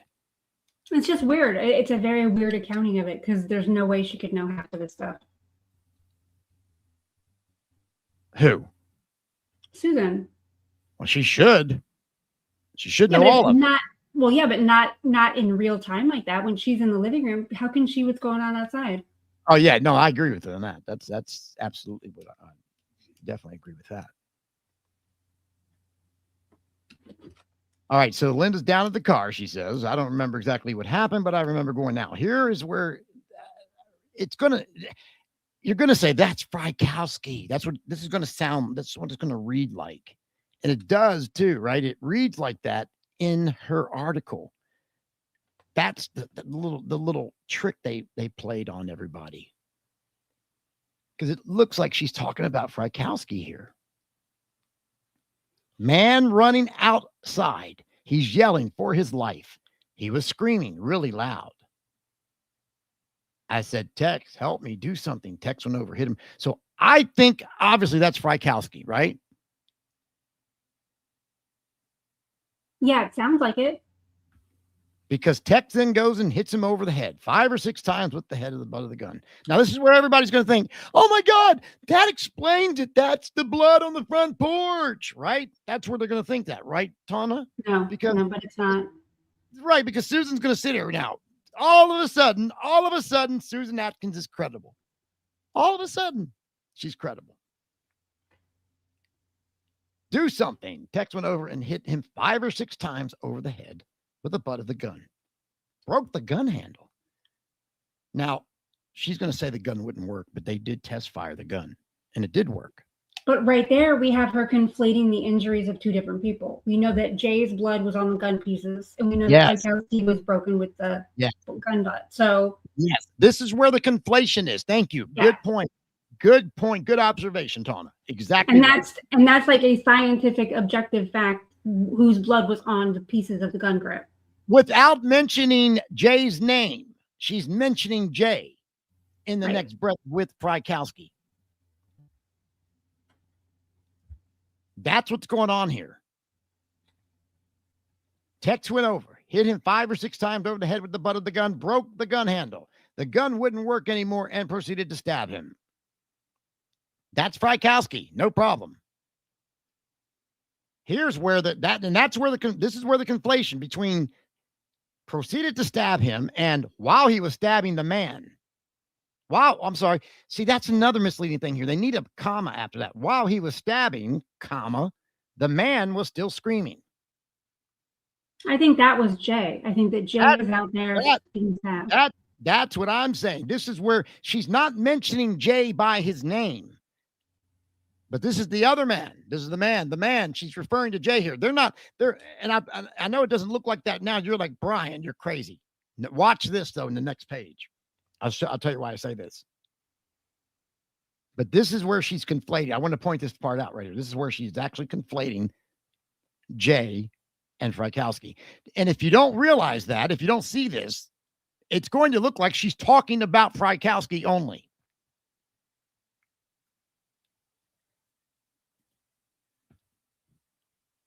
Now, she may actually believe it too, right, Tawna? Could that be possible? Yeah, but it's going to get weird with Caballero and Caruso here. Yeah. So she's going to go on and say he was pretty much half dead on the porch. Now, that is Sebring she's talking about. I know it looks weird, right? You're going to be like, no, that's Frykowski. No, it's not. That is Sebring right there. She's talking about without mentioning. That's the problem. She doesn't shift gears and say, oh, and the other guy, Jay Sebring, well, he was dead on the porch, half dead on the porch. She just says the man. While he was still stabbing, the man. That's probably what was going on. He probably was still stabbing Sebring. But that's where I feel that the conflation is taking place right here between the two. All this up here, this is all Frykowski. Tex went over, hit him 5 or 6 times over the head with the butt of the gun, broke the gun handle. The gun wouldn't work anymore, which it would. It did work after that. And proceeded to stab him. While he was stabbing the man. Now, I know you think she's still talking about Frykowski. She's not. Screaming, pretty much half dead on the porch. That's why all the blood was there, I imagine. Okay, that's Sebring. Now let's roll down to the next page. Here's how come you'll see this. This is why you know this. This is why I think I know this anyway. I don't know about anybody else. I don't want to. Again, this is all my own interpretation, and maybe yours too, Tawna. Yeah. Am I right so far, Tawna? Am I with you? Are we on the same page? Yeah, we're on the same page. Yeah. Okay. But you can see where other people might think that is Frykowski, right? You can see where they would think that if they don't catch that conflation point there. I think for a minute, but anyone that knows the case is going to easily recognize the discrepancy in the evidence that we already know with the broken gun piece and the hitting in the head, like which victim had what. That's where you're supposed to come in with that, right? That's your specialty. Now let's talk about that because they're talking about the all that blood on the front porch, right? Mm-hmm. That's what everybody's going to talk about. Not everybody. The other side's going to say that is where all the blood came from his fucking head. He was beat in the head. Oh yeah, that's right. Mm-hmm. He was beat in the head 5 or 6 times. Brian, you freaking idiot! That's why that's why all the blood's on the porch. No, that's why you think Susan's saying, oh, he was half dead on the porch because he was bleeding out in the head. That's what you think, probably, right? Wrong. Right. Tawna? Okay. Can you take that, Tawna, and elaborate, please, or no? I think you can. Yeah. Can I go over your screen? Yeah, I'm going to pull mine down for a second, okay? Okay. We'll come back to this in just a couple of minutes. Tawna is going to break down the injuries here of Wojtek, and she's going to explain to you why Wojtek wasn't bleeding out from the head on the front porch. So this is Noguchi. He's this is his direct examination, I think. And he says, with a heavy blunt instrument, they're talking about his scalp. So the surface of the instrument would not have any sharp cutting edge. This was based on the lack of any identifiable cut on the surface of the scalp. Length of a laceration, I would think the object, the contact object that is involved should have the contact surface, which should be more than 2 inches in length. Gosh, I'm having a hard time reading my screen, but so then he's shown the revolver, the Longhorn revolver. Let me ask something here, because obviously I'm an idiot here too. So he's saying that there's no cut, like a cut that would be bleeding on the head. It's more of a puncture wound or something. Is that what I'm understanding? Yes, that's exactly. And he's saying that the smoothness of the butt of the gun is exactly the kind of instrument that would have made these wounds on his head without cutting the scalp. So if it's not a per se cut, whatever I guess the pure definition of that word, if it's not a per se cut to the head or to the injury's not a cut or wasn't cut, sharp edge, then it won't bleed. It's not going to probably bleed. If it's punctured the way it was, and I know we've got a picture of it too. I hate to bring it up, but I couldn't find the scalp picture this time. I know that I've seen it, but I couldn't find it anywhere. And I know that it exists. So but the puncture wound's not going to gush blood. It's not going to pour blood out. No, it's not like, okay, so normally it would be like at the site of impact. If you cut the skin, there would be blood. Yes, like if you cut with a razor or a knife or is what you're talking about, right? A cut. Right. So there's when they're talking about a laceration, it's almost like it's a dent. He's dented in with ragged edges. Yeah. But it's smooth from a smooth object. There's no cutting surface. So there will be some blood, but it's not going to be gushing out. It's not going to gush. It will not gush. Okay. And I spent a couple days trying to look at other cases to see if there was other cases where this happens, where there's blunt force trauma and there's no blood, and it's common, especially on the head. Yeah. Because you're essentially the hard object is pinning the skin to the skull. So it's not tearing, it's just being compressed. If that describes it. No, that's a good way. Compressed as opposed to tearing. Yeah. Which would again explain the lack of the blood that should be there if you would think otherwise. Because common sense, if you're thinking that way, right? You're trying to think common sense. You go, well, God, he's got like all these 5 or 6, holes in his head. He's probably gushing blood. Like you could see that, where people would think that, but if they understood the injuries, and again, this is the coroner explains this too in the autopsy, as you just read off, by the way. Right here. Yeah, I thought the same thing. I believed that he was bleeding from the head, but he wasn't. If you look at this picture, it says the surface of the instrument would not have any sharp cutting edge. Yeah, there it is. But look at this picture. Yeah. He's not bleeding in the head. Yeah. He's got the gash. He's got the open puncture, like you said, the puncture looking wound there from the gun. But there's no blood. There's no blood gushing down his face. Where's all the blood? Oh, it's on the porch, right? If he lost all that blood on the porch, he wouldn't have been able to get across the lawn probably, and then still pull himself. Remember, he was still alive after all of that because Tex, again, this is their story. I don't know if I believe it. Tex and Kate or Patricia both say that after all that happened with Tex and Frykowski, and he went and helped Pat with Abigail. They looked up after they killed Abigail, and Frykowski was still trying to get up on the lawn. He was still trying to get up after all that. And that's when Tex ran over there and just kept stabbing and stabbing and stabbing and stabbing, he said, until until he just literally couldn't do it anymore, or until he felt like obviously he was dead for good, for real, I guess. Now we've seen the picture of Jay's face. We know that his face was busted up. So when Linda says that, the guy comes out with a busted up face or bloody face, it's the only option is Jay. And the only option is that Jay fell into the bushes and fell onto the porch. He's got no injury like that.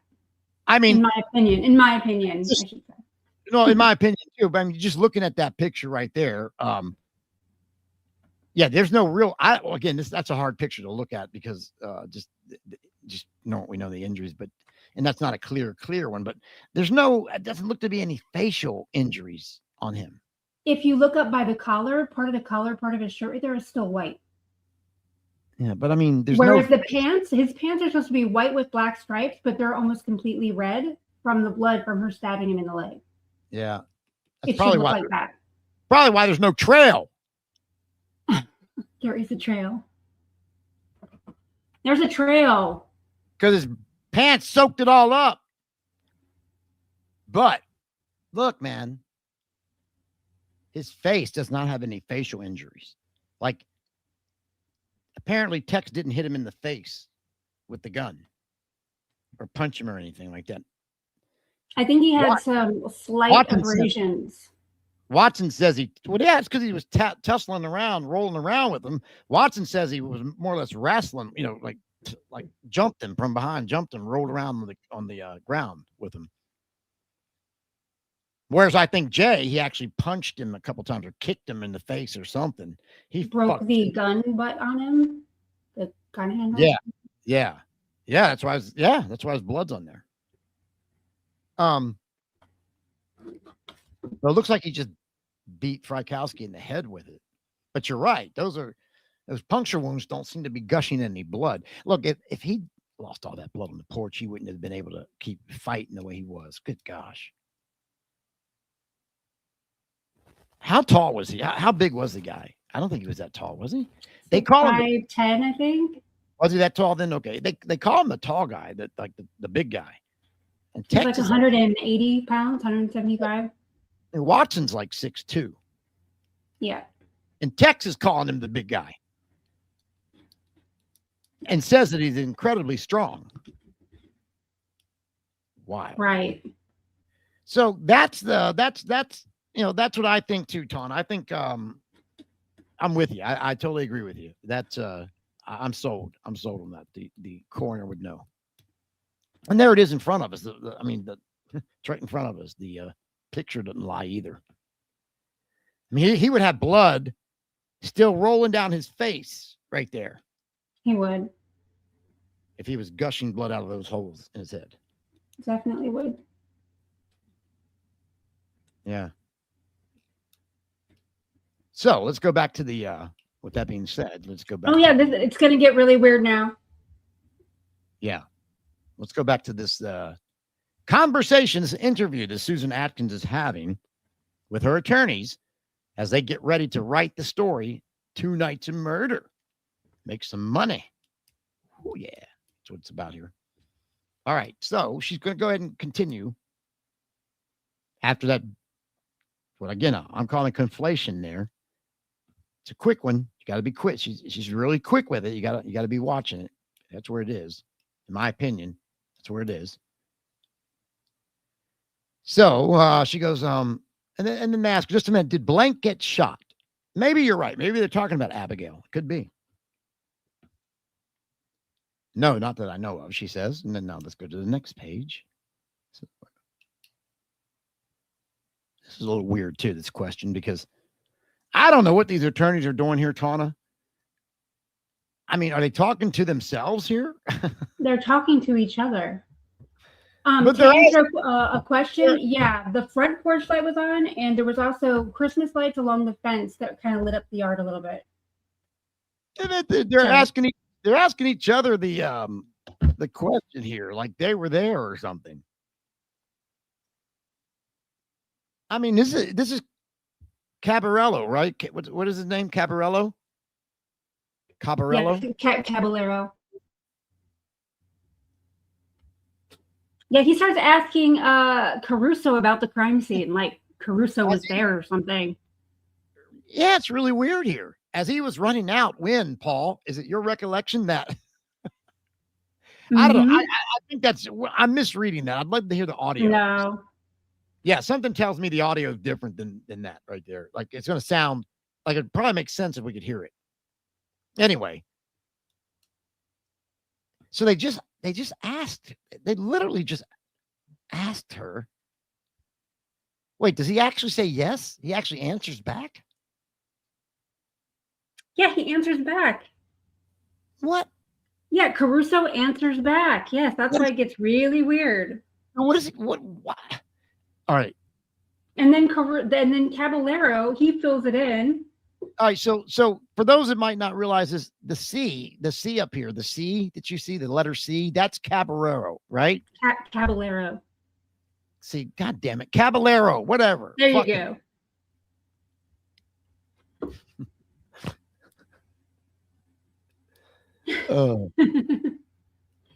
Carlito. B is Caruso. B is Caruso. Yes, B is Caruso.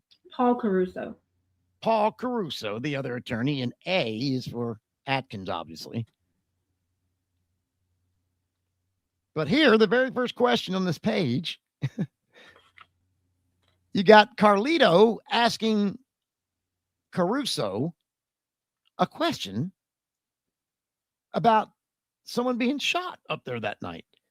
And then he answers, yes. Well, what is that about? That's so weird. And then they go back and go right back to Susan in the next question, I guess. All right. I don't know. That is so bizarre. Anyway, you can make out of it. Caballero is going to tell her what she needs to be saying here. Yeah, I'm sure I'm misreading that somewhere. So there's a lot of people out there smarter than me that knows what that probably really says. So I'll leave it up to you guys. Then they go on and talk about, again, I think they're talking. He tells her, as he was running out, you called the text. He caught up with him and grabbed him from the back, front the back. The gun wasn't as loud as you say, but couldn't Tex have fired one shot in the back? He may have, and then had a bullet hole in his back. Now, would that make sense from the story that you're telling us? So they're questioning her story. Would that make sense from the story you're telling us? So this is Frykowski. This is Frykowski, by the way. Yes. What they're talking Definitely about. Frykowski. Yes. Okay. So if this is Frykowski, okay, this is my point. So I hope you're out there listening somewhere. And you hear this, okay? So you don't ask a dumb question of me this week because I don't get to you. You think you win something. No, you don't win. You're just asking a dumb question. They're basically telling her that her story is wrong. They are talking about Frykowski here. Now, if they're talking about Frykowski, there's no way he can be the man dying half dead on the porch. Do you understand that? Does that make sense to you? As he was running out, when, Paul, is that your recollection that blank was shot? That's Frykowski. As Frykowski was running out. Yes. For some reason, Paul Caruso says yes. I don't know. Whatever. Then he's trying to lay the story out. You're right. Susan, pay attention. This is what I'm saying. You need to be saying. As he was running out and you called to Tex, he caught up with him and grabbed him from the back, I guess he's trying to say from the back. Right. The gun wasn't loud, as you say, but couldn't Tex have fired once and shot him in the back? And of course, fucking Dumblefuck Atkins. Yep, he may have. Because nothing she says you can believe on face value. Nothing. That's what these guys are doing. They're trying to reason between the lines or reason with what she's saying and go, maybe this could be. And then, oh, yeah, it could be. Yeah, sure, may have. Well, fuck, Susan. Why are you saying then it's not, right? That's what they're trying to get here to her. But they're figuring her out. And they're it's Fry. shifting her story. That's what they're doing. Where are they shifting? Because I'm telling you, it doesn't look it to me. They're clarifying that they're talking about Frykowski here. Right, but he says now, would that make sense from the story you're telling us? Would that be inconsistent? And then Caballero says after the shooting is probably when he hit him on the head because he was shot. So they're trying to tell her there that the beating came after the shooting. No. Yeah, they're trying to tell her that because it's not making sense what she's saying. Here's the thing. Right. They're trying to say, did Fry go back up here? This is where that redacted was right here on page 12. Just a minute. Did blank get shot? And she goes, no, not that I know of. And you're like, well, it could be Frykowski or it could be Abigail. It was right? Frykowski. She was talking about Frykowski. Yes, it's Frykowski. Yes, 100%. And that's what they're trying to reason out. They're like, wait a minute. What do you mean? No, he's got 2 fucking bullet holes in his fucking back. Yes. What do you mean? Right? So what do you mean? What do you mean? Not that you know of. So now they're going back and trying to, okay, let's go back again and try to rationalize. He's running outside, right? Yes, right. He's running outside. And then that's when he was shot? Yes. So now they're trying to speculate or theorize like we do. So he's running him out and you called to text. He caught up with him, grabbed him from the back. Again, all of you people thinking that it's Frykowski's blood on the porch there. That's all Frykowski's blood. He bled out of the head. No, if he did that, he would not be running across the yard and being grabbed from the back. He would be half dead on the porch, right? That's right. Exactly, Tawna. But he's not. He's running across the lawn and he's being grabbed from the back by Tex or try to be. And that's what they're saying. Well, wait a minute. Could he have been shot? And that's when Susan is going, yes, he may have right here. He may have. Because, and they're telling her, because he had a bullet hole in his back. And that's what would make sense. Because he came out and ran, so he got shot in the back. Watson was losing track of him. He probably couldn't keep up with him. So he said, fuck it, I'll shoot him. That's what he did.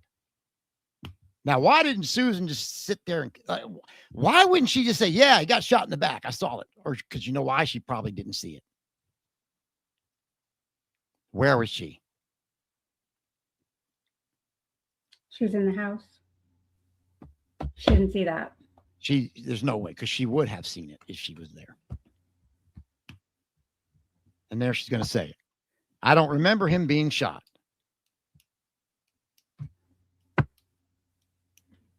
Now she remembers. Now she remembers, though, right? Now she remembers. Well, look what she says in the next statement. I was holding Sharon. I grabbed her in the neck hold. Got her in a headlock, like a chokehold.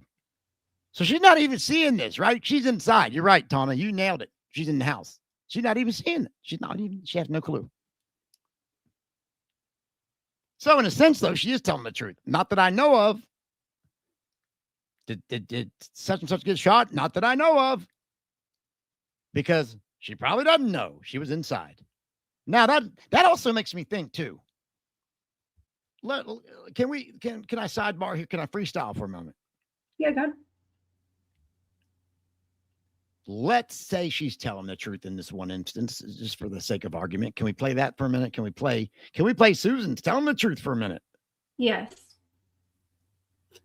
If she was inside sitting with Sharon and Tex shot Frykowski right there from the porch area, somewhere in that area, I don't know. And don't hold me to that, anybody. Don't hit me with a bunch of hate mail. You don't know where Tex was when he shot Frykowski. You're right. I don't know. But if he was anywhere in that area, front yard, porch area, and Susan says, I don't think so. I not that I know of. Did anybody else get shot? That means she probably didn't even hear the gun. So does that mean it's within reasonable thinking that maybe the people inside never heard Stephen Parent get shot, the gunshots? You know, we always say, oh, they should have heard the gunshots that night, the people inside. Right. Oh, good point. I know where you're going with that. Good point. Yeah, shouldn't Susan have heard Tex shoot the gun when he shot Frykowski? He should basically in the front yard right there. That's true. Like, if Susan didn't hear that right there, they probably didn't hear the gunshot if Stephen was shot outside in the parking lot or in the driveway or at the gate. That's a good point. All right, I'm just had to freestyle for a moment when she says, because she says, like, go back up here when they asked her, was such and such shot? Not that I know of. And then they flesh out her story and they go, well, wait a minute. He could have been shot then, right? And she goes, well, yeah, I guess so. Okay, here you go. This is where you're right. This is where she's talking about the knife again. And remember, we've got Sharon's blood out on the porch too. And I think this might be the opening here where that happens. Okay. Okay, so they're talking about that. Had a bullet hole in his back. Would that make sense from your story? And she says, yes, that would make some sense. Therefore, that would not be inconsistent with anything you saw there. No, it wouldn't be. Okay. Again, I don't think she even saw that. She was inside. You're right. After the shooting is probably when he hit him on the head because he was shot. Again, the gun shot. The gun still was able to shoot after the murders. And she's still insistent. I don't remember him being shot. And the excitement, the gun going off, I can understand that, says the attorney. And she says, I was holding Sharon. So she's inside. She's right there telling you right there. She's inside. She didn't see it.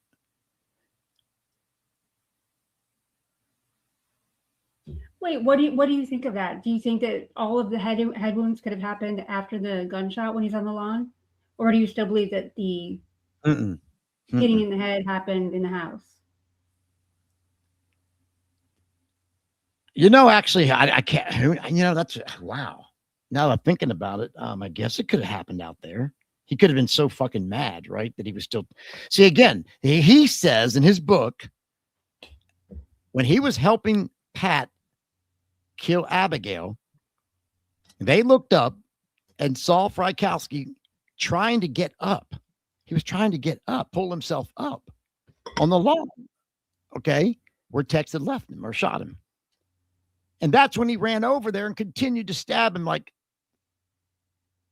in a rage and in anger of I can't believe you're moving, you piece of shit. Like just, he even says he stabbed him so hard he could feel his hand going down into his, I guess his body, I guess, as he was stabbing him, which is horrific. But think how mad Tex was if he looked up and saw Frykowski trying to get up.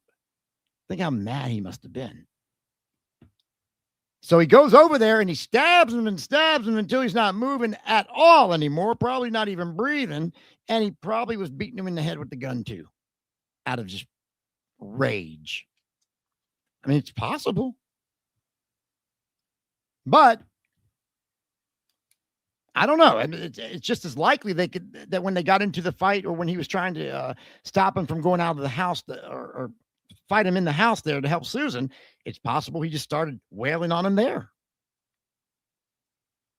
Frykowski breaks away out on the porch, gets up, because I do think they were tussling, like wrestling, grappling.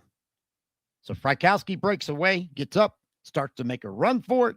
Tex can't catch him, pulls up the gun and shoots him a couple times in the back and drops him. Tex thinks the guy's dead because he drops him, and he goes and helps Krenwinkel finish off Abigail. Looks up and he notices Frykowski is still alive, trying to pull himself up, actually, and he just becomes even more infuriated and goes over there and overkills Frykowski. And maybe that is when he nailed him in the head. I don't know. That's a good point. I don't know. That's hard to say. That's interesting. I'd never heard that before, but that's interesting. I guess it could have happened there. Well, I'm just saying, because, when she says that, right before she says the half dead on the porch, she says that Tex went over and hit him 5 or 6 times over the head with the butt of the gun and broke the handle. Yeah, that would be before the shoot. That would be before the shooting. Right. But now if you look at Sebring's injuries, he was stabbed 7 times, which would be close to what she's saying here. So maybe she's actually, in her limited vision, maybe that's him stabbing. Could be. Yeah, could be. Because the numbers add up, and because Frykowski was hit 13 times in the head. He was hit 13 times in the head, right? Is what you said? Yeah. 13. Okay. Which is So the double. numbers, I'm just saying the numbers are closer. Right. No, to, right. The numbers are closer to Jay's stabbing than they are to Frykowski's head wounds. Yeah. Yeah. Good observation. Yeah. I mean, who knows? That's anybody's guess right there. It could be very, very reasonable. We'll never know. No, probably not at this point. All right, so then they're talking about, again, Sharon, going back in there with Sharon, Tex approaching. Did he approach from the back? That's what I want to know. I wonder why they're doing the, I guess I forget. They're just now. See, this is before, I keep forgetting this. This is before they even had Linda. That's right.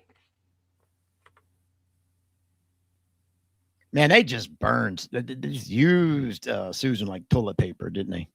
They really did. Thoroughly. She got nothing out of this, dude. Everybody else got paid, and then they didn't even use her for the testimony for her, take the death penalty off. Linda got the deal and got the immunity. That's so crazy. All right, let's see what we got here then. So she just claims she doesn't remember him being shot because, again, she was inside with Sharon. Okay. And I guess they're going to keep asking her about it. When Tex first approached, when you called Tex to help you with Frykowski, Tex approached Frykowski. Was Tex approaching? Did he approach him from the back? That's what I want to know. Atkins. Frykowski was going out, wasn't he? Yes, but I don't remember because I was on the floor. What is this? Oh, that's got to be an error right there. He's answering again. And she's asking the question. That's got to be reversed or something. What's going on here? Yeah, that's got to be a problem right there. That's very weird. So Blank was going out, wasn't he? Frykowski was going out, wasn't he? That's obviously that shouldn't be Susan. I wonder if that could be one of the places where they tore out some notes and caused a problem with the Yeah, with what we're going to talk about next week. Yeah. That could be the spot right there. That could be the spot. Let's clip this right here for a second. Let me just mark this. This could be the spot. So we're under the impression anyway that they've to do all of this finagling, hoodwinking, and so forth with this story. We think that they took some stuff out. That could be one of those. Well, we know they did. We know they did. Yeah. And we're going to get into that again, more detailed next week with the transcriber. But like as I mentioned earlier, you guys heard the part in the article where, the guy's out there bleeding by the porch. He's a half dead on the porch, right? Like you heard that part, but you didn't hear the part in the article where Tex is approaching the guy from the back. From the back. As we continued to read. That part didn't make the article for some reason. Wonder why. So she's saying, I don't remember because I was on the floor. See, she wasn't even up where she could see. She was on the floor, Tawna. Mm-hmm. Yep. And Sharon was starting to get herself loose from the rope. Right there. Isn't that interesting? Yes. And the Folger girl had already broken loose and was fighting with Katie because that was already going on. And she was just standing there watching. Wasn't much I could do. Now look what she says here. I know. Son of a bitch. Yep. Nothing about losing her knife, right? Nothing about that. I had given my knife, I thought, to one of the other girls. The girl that was outside. Linda. Evidently, I didn't because she didn't have it when we left.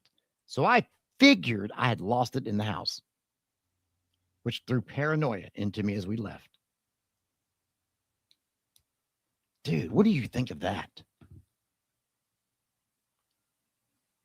Well, I think it's when they moved the story over onto Linda. So Linda had to give her knife to somebody because Susan said she gave her knife to somebody. But why would So why would Susan give her knife to Linda? Because Linda needed to give it to Pat? I don't know. And then what does Susan do for a knife? Yeah, what was she stabbing the leg with? Yeah, exactly. And look, there's no mention, none, zero mention of losing the knife in the kitchen. I'm sorry, in the cushion, the kitchen. No mention of that actual happening, like the actual mentioning of, oh, I lost it in the cushion. She's assuming that she did. Isn't that weird? Yes. I had given my knife, I thought, to one of the other girls, the one that was outside. Very weird. So if she's coming outside on and off, frantically running in and out of the house, one of these times, then we're to believe that for apparently no reason, because Linda wasn't going in the house, supposedly, so she wouldn't even need a knife. But nonetheless, one of the times that Susan came out, Linda said, "Hey, I need your knife." And Susan just said, "Okay, here." That's what she thought, apparently. But she couldn't remember that. Very weird. Yeah. And then, of course, here she's talking about her and Sharon, which I don't even care to read. When you get onto the next page, it's basically now there's another man. The other man is now running around in the yard screaming. So what do you do with that after we now put? Yeah, I mean, I'm done right here, right? I'm done. Like, Yeah. There's no more. Yeah. We've already set this stuff pretty clearly straight. Now she's just going to add more shit to the pile of shit here. They're asking if his pants are up or not. Do you think they're trying? Do you think they're suspect that somebody came back after the murders? They might be. Is that why they're asking her? Do you think that? Did you remember the pants being up or not? Maybe he got it from Harrigan. All right. Anyway, now we could go on and on. This stuff is so fascinating, but this is what they made the actual article out of. This shit right here. Does Susan know that this is going to, forgive me for not knowing this, but does she know that that's what's going on here? Or is she just telling the story here? Is she thinking to the attorney? I don't know.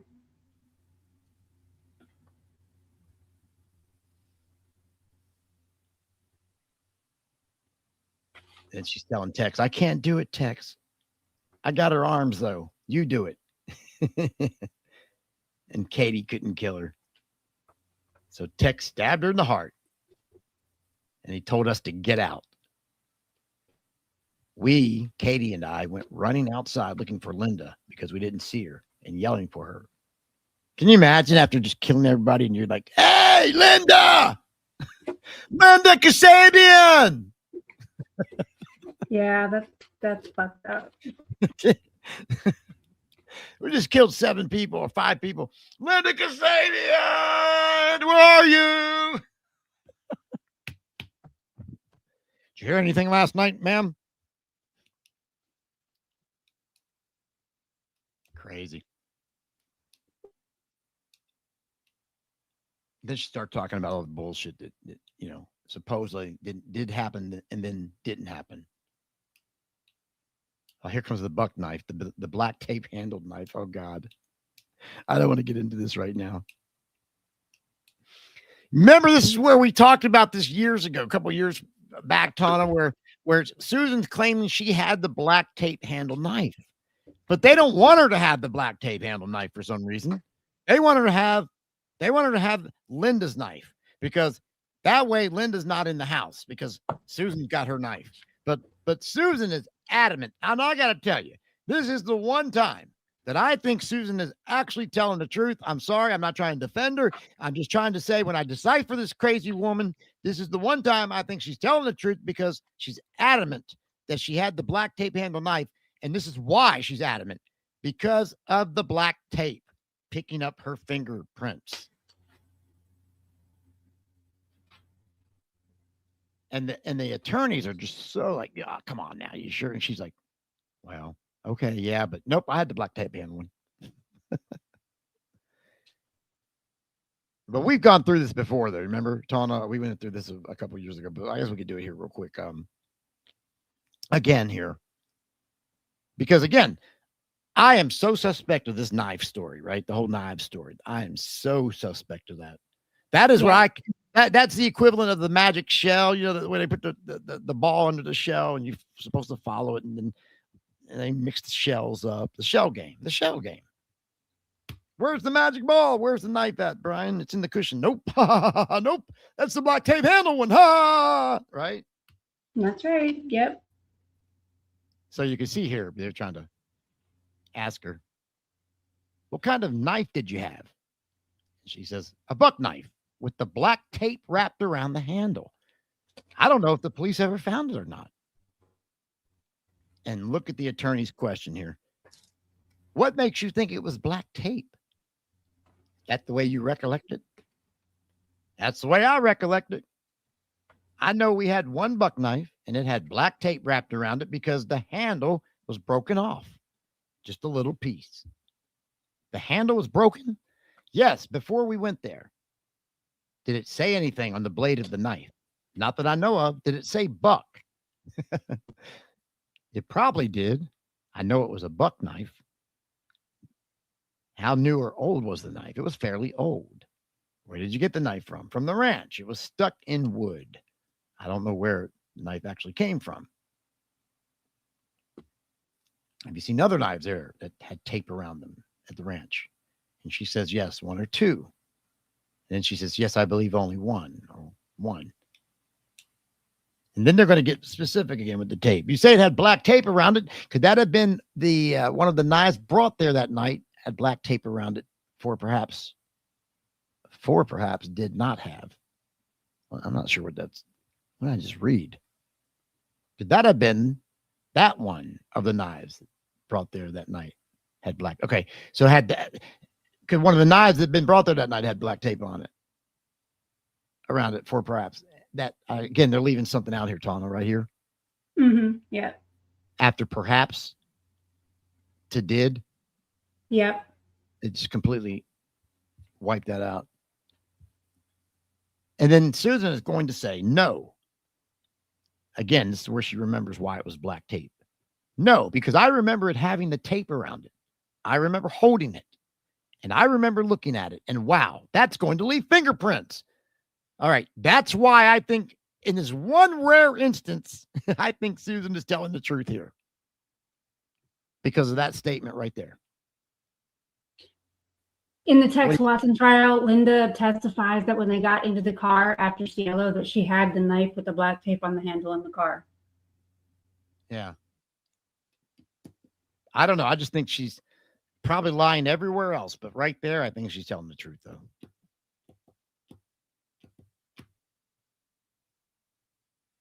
Who do you think lied more, or is if it's possible, who do you think's the worst liar, bigger liar, whatever? Linda or Susan? Would you believe either one of them first? That's a tough one. That's a tough one. Yeah, would you believe either one of them over the other one? No. I wouldn't. But this right here, I think she had the black tape. I really do. And she even says, I only took one knife there. Everybody had a knife. And then they're trying to mess with her again. The knives were exchanged. Therefore, you may have left a knife different from the one that had the black tape around it. Is that right? That could be a possibility, but I remember asking when we got back in the car, did anybody have the knife with the tape around it? And they said no. I can't believe they didn't go back and look for the thing, man. Because you know why? We got two knives missing now, right? But you said the black tape handle knife showed up, you said, supposedly. Is that what you just said? Yeah, that's what Linda said. Yeah. But if this story is true right here, we got 2 missing knives. We got the black tape handle knife that's missing, and we got Linda's knife that's lost up there, right? Because that's the one they found in the couch. They found Linda's knife in the couch. I'm sorry, the chair cushion. So we've got 2 missing knives, it looks like to me. But I'm telling you, there's a magic shell here somewhere, okay? Just remember. I mean, is that right, Tawna? Yeah. Do you think that any of this is colored by the fact that Harrigan was also a suspect and Caruso was his lawyer and had already been into an interrogation on this case about They the knives? were already showing, I know this much, they were showing Harrigan knives at that point already.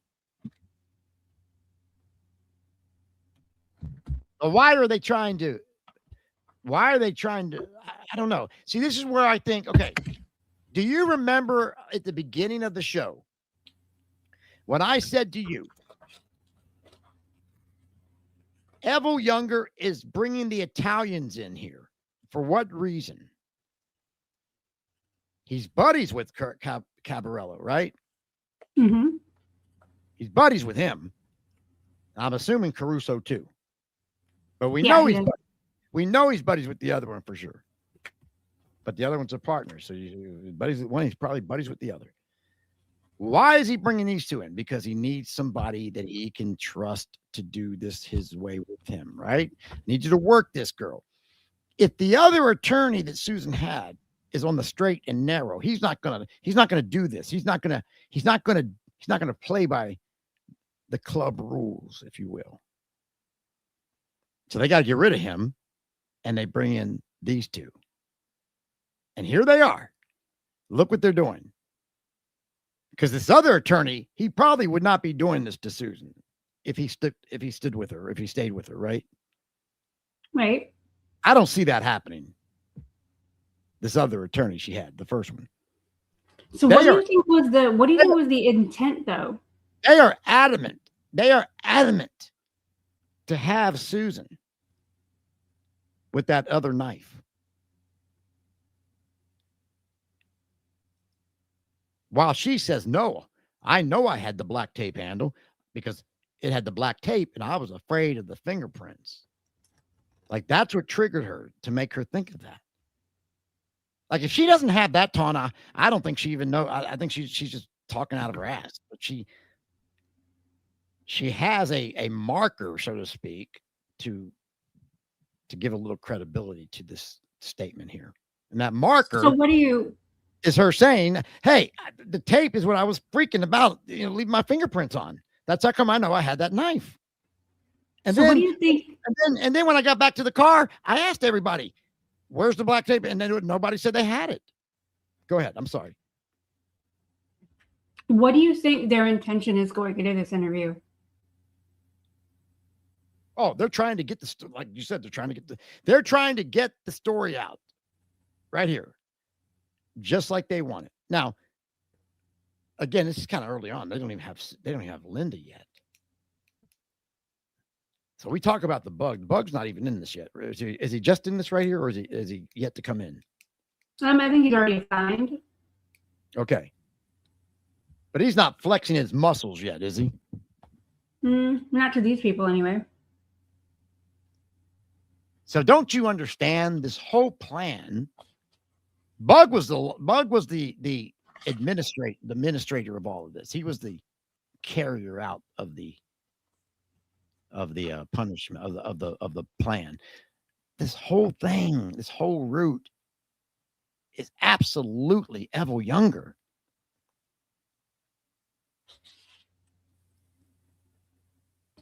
How do you think he put it together? For what purpose? To help out his buddy.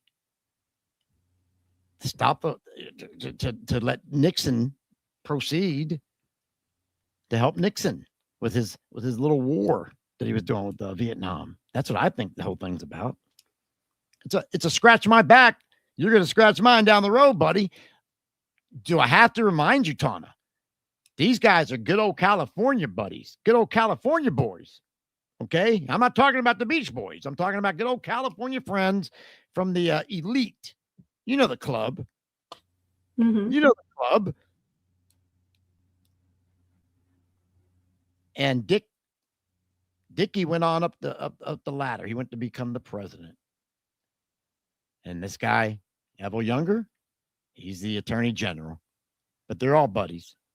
How about, and you brought this up to me. You brought me into this. How about Hoover? How about the little connection with Hoover they got? See? Yep. Nixon, Hoover, Evel Younger, right? You know this, Tawna. Yeah, Evel Younger was one of the first FBI agents ever. So now this goes to Washington. This is like, hey, and I told you this before. Not verbatim. Don't hold me verbatim. Don't do that to me. I'm saying this is basically like kind of how it went. Kind of in the direction.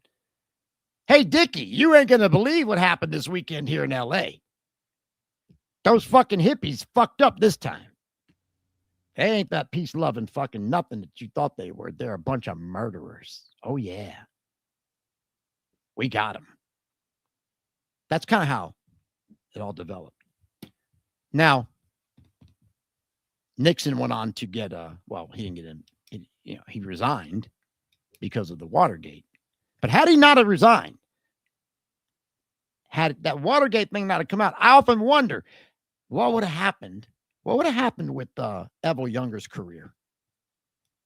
Would he have been a vice president somewhere? Would he have been somewhere up in the upper tier there of the government, of the federal government, maybe, for helping out Nixon with the Manson stuff? Do you see what I'm saying here? I don't know. I do. It could be something that simple. Look, political aspirations, that's a lot of power. Power is money. People will do anything for that. Some people. So, do you think that there's any reason why they're framing it the way that they're framing it, or are they just making it up as they go along? No, they're framing it this way because they got to kill the counterculture. That's the whole point here. How are you going to kill the counterculture? The counterculture is what's stopping, or not stopping. The counterculture at this time is what's causing Dick Nixon the hemorrhoids that he's got. Okay. That's who's causing him problem. They're out there protesting the Vietnam War like these people were doing the No Kings rally to Trump. They're out there up his ass all the time about this Vietnam War. And most of Nixon's president, his whole policy, his whole campaign was running on, stopping communism. We're going to stop the communism in Vietnam, right? But the counterculture is like, fuck you. And they're spitting on them and they're fucking them. And the counterculture are the hippies, the peace-loving hippies. We don't want no war. We want to make love. Remember John Lennon? Mm-hmm. That's the impression of the hippies. We're peace-loving. We live in communes. We love each other. We don't want war. We want peace. We don't want to fight no war. That's the impression of the hippies. But now look what happened. These hippies, so-called hippies, they look like hippies, the Manson family, right? They look like regular hippies to the authorities. Look what happened this weekend, though, Dickie. These hippies, these peace-loving hippies, the ones that are protesting your Vietnam War, guess what? They murdered a bunch of people this weekend, mass murdered them. They're not peace-loving hippies. They're bloodthirsty murderers. That's why they had to frame it this way, Tawna. They had to frame it this way to take down the entire counterculture so that everybody goes, look, they're actual murderers. They're not peace-loving hippies. Fuck these hippies. And kill the counterculture. Nixon can go on with his Vietnam War because he's saving, the world from communism, and all because they're going to blame it on this guy who calls himself a slippy, who's not even from this generation, as he says. So with Susan actually being there, why do they have to try to conform her story so much, do you think? Well, I don't know if they're conforming it so much as they're just trying to clarify it, it looks to me, because, Although they're real, like the shooting of Frykowski, right? Mm-hmm. They're not trying to frame that. They're literally trying to clarify. It looks to me. Look, So this guy looks like he got shot in the back, Susan, but you're saying he didn't get shot. Now, come on, right? That's what it looks like they're doing to me. Now, the knife thing here, I don't know what's up with that. They're literally trying to put the other knife in her hand. I think they're doing that to keep, although I don't know why they would, because they don't have Linda yet. But you could argue they're doing that to keep Linda out of the house. But why would they if they don't have Linda yet as a witness? well, Right? yeah, she puts Linda in the house in here a little bit later on. I'm saying to you, they're trying to make Susan have Linda's knife. They don't want Susan to have the black tape handle knife. They want Susan to have Linda's knife to keep Linda out of the house. Right? That's what we think. Right. That's what I think anyway, right? That's what I think. I think they're trying to make Linda like she was never in the house. So Susan had Linda's knife. She didn't have the But black like tape. at this point in time, like why would that matter though? That's what you're saying, right? Why would they didn't have Linda yet. Why would they? Yes, right. That's what I'm saying. Exactly right. That's my question. If they don't have Linda yet, why are they trying to make her have Linda's knife? Like, why are they worried about keeping Linda out of the house at this point? They shouldn't be because they don't even have Linda yet.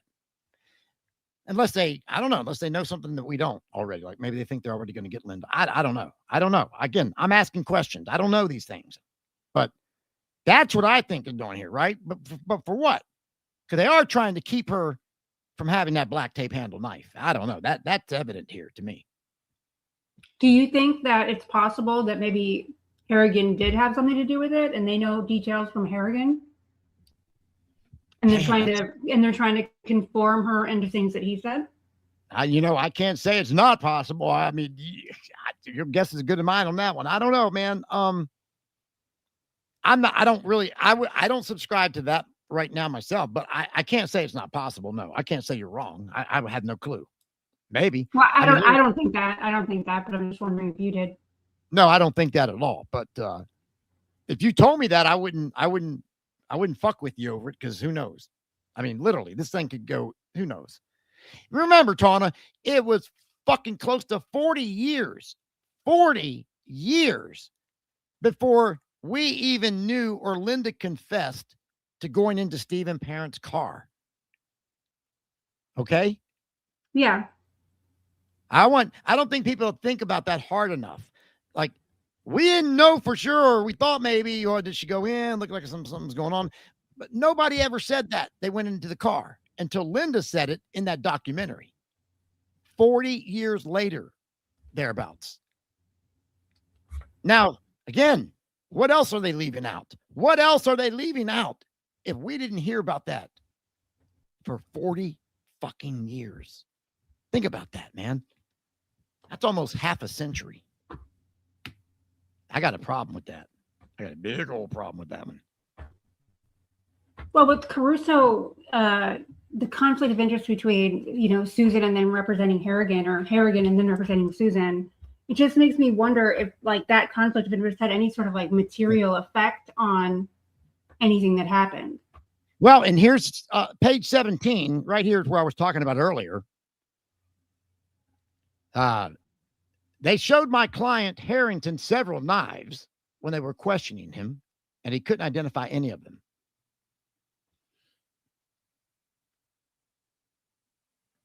Then they go back to her with the towel. So you're right. Harrington was already being shown.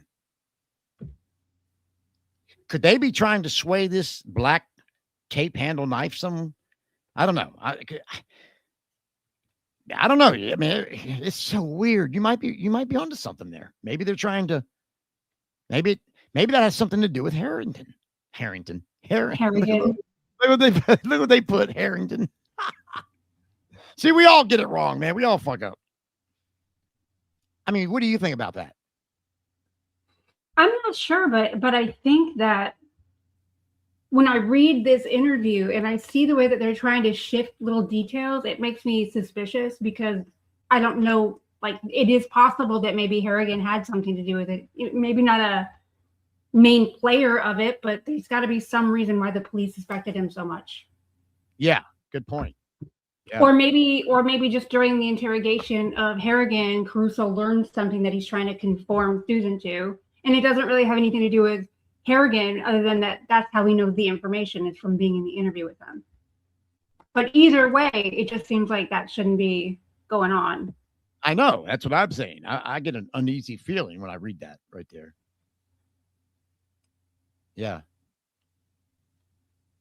My client, even, is how he termed it. And then they go back to Susan about the towel. So, yeah, that's about all I got with this right now. I just wanted to point those issues out there. And again, they leave out a lot of this in the article. That's the first thing you got to look at too. So when they leave it out, that takes things out of context. And I don't know. Oh, that's just that's why I see it anyway. So do you want to look at one more thing through it with it? Oh shit! I just closed it out. What do you got? Oh, here I got it. I was going to say. I can still add it up there. Hang on. How do I get it back up there? Hang on a second here.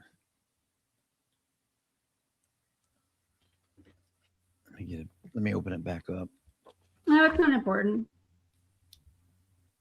Susan tells a story about having a dream in the car outside of the LaBianca house.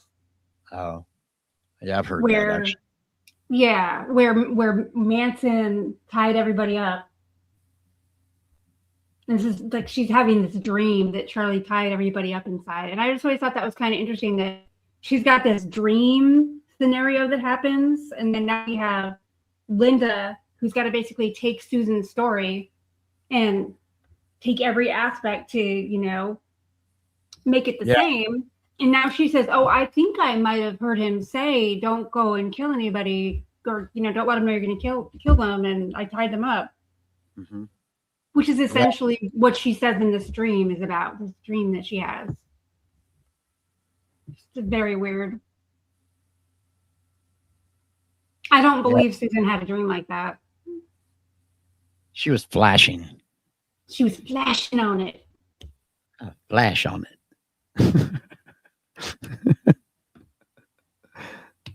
I do laugh at that. I hear that when I hear refer to that flash on it thing. All right, good stuff though. I mean, that's some wow. It's some detail to be picking apart and unpacking on that one, was it not? Yep. And I realize people are probably going to not agree with all of that. I can appreciate that. I'm not. You don't have to. I'm fine with that. Again, that's why I tell you up front. This is my opinion. This is what I get out of all this. There's a level of evidence that we do have for the case, and using that evidence, not changing it, of course, not taking away from it, using that evidence. Well, that's where I get my own ideas of what may have happened. And, I'm just not the one. I don't sit there and go, that is happening for a fact. That's the only difference. All I know is that I don't want to hear anything about what that other person thinks of anything anymore. Well, if it's not clear, I don't care what people think, but I'm not going to entertain at any point in time. I'm not going to entertain that it was not Sharon Tate and Jay Sebring's blood on the front porch. That's not happening here. So you can miss me. You can miss me with all that bullshit, okay? For future reference. That's it. I'm not even open to discussing it because it's just not true. Yeah, and I'm not going to entertain anything else that comes from that direction about anything. I do not care. You don't care? No, I don't care. The guy's an idiot. I don't care. You don't care. No, I don't care. I'm sure he's sitting there with his search engine trying to find something that he can say about something, and I really don't care. No longer entertain. Crazy how Tom Harrigan and Wojtek were drinking wine. I know. Oh God, that's a great comment, acapella. Is it not? That's a very good comment. Yep. Oh, not enough is made of that. Not enough is made of that little tidbit. God, good comment. Not enough is made of this right here. I'm going to leave this up for a couple of seconds more. Yeah, they were up there that week. Well, middle of the week, they're discussing the old MDA trade that Frykowski wanted to get into. It's probably why Abigail was like, I'm out of here. I am out of here tomorrow morning. I'm in the plane. I ain't coming back, Jack. You know, she's probably tired of it. Because he's not slowing down, unfortunately. He's like, I got it. I'm going to kingpin. I need to know where, how do I get in this stuff? That's so crazy. I'd love to know the more details of that. Of course, we never will, but wow. Good comment, though. Acapella, you're right. All right, Laufenberg. We got more next week with this whole story still to come out, man, because it gets weird. More weirder, does it not? Yeah, it's going to be a lot more streamlined next week. No, but I mean, the story gets even more bizarre, does it not? Yeah, it gets very bizarre. It gets more weird. You think this is the end, right? No, it gets more weird. We just couldn't unpack all that tonight because, well, I didn't want to fry my brain or your brain. My brain, your brain or my brain, our brain. Yeah. It just takes a little level of preparation that didn't have time for this week. So no, it's just so that in depth. Yeah. It's so detailed, man. It's like it can be exhausting, and I mean, it's just when you pick this shit apart like we do, it's insane. It is insane. I mean, you're right. It's insanity. It's really what it is. But what can I say? I can't help it. I've tried. I don't think we're ever going to know what really happened. No, I mean, that's why I say you can, that's why I can't, like when everybody's like speculating, right? Gotta be. Nobody knows. I mean, people that were there that night probably don't even know. I mean, Tex probably still knows, but he's not going to say anything. But I don't think Pat knows anymore. And Leslie only knows probably about the second night, or doesn't even know that probably, really, because they probably don't even know the way that thing worked out, but I digress. We'll get into that either. But I want to get into this next week, more of this story and how it got even more suspect, I guess. When you take into consideration there's gag orders and everything on this, right? Supposedly. So wild. Did you know? Yeah. That's it. Jason Sloan's got it. Whoop. God dang it. Sorry about that acapella. I had that Gordian knot.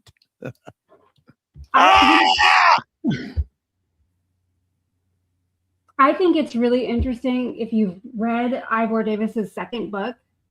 He says that the press, when they saw that that article came out, the 2 Nights of Murder, they knew that the publicity order was not going to be enforced. So they knew they could get away with writing whatever they wanted.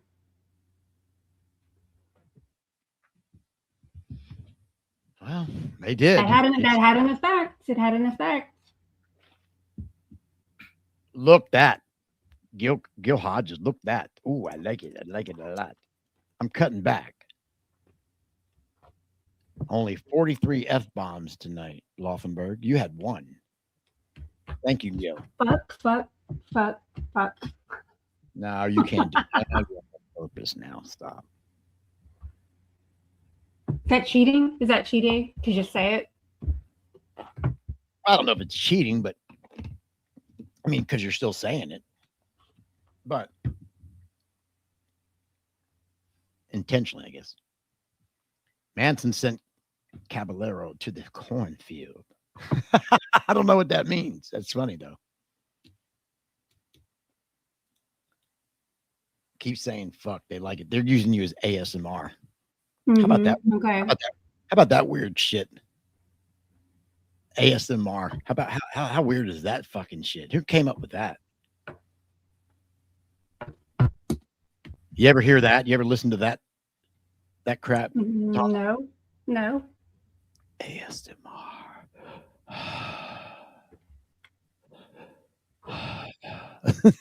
People get off on that, dude. It's crazy. What are you doing?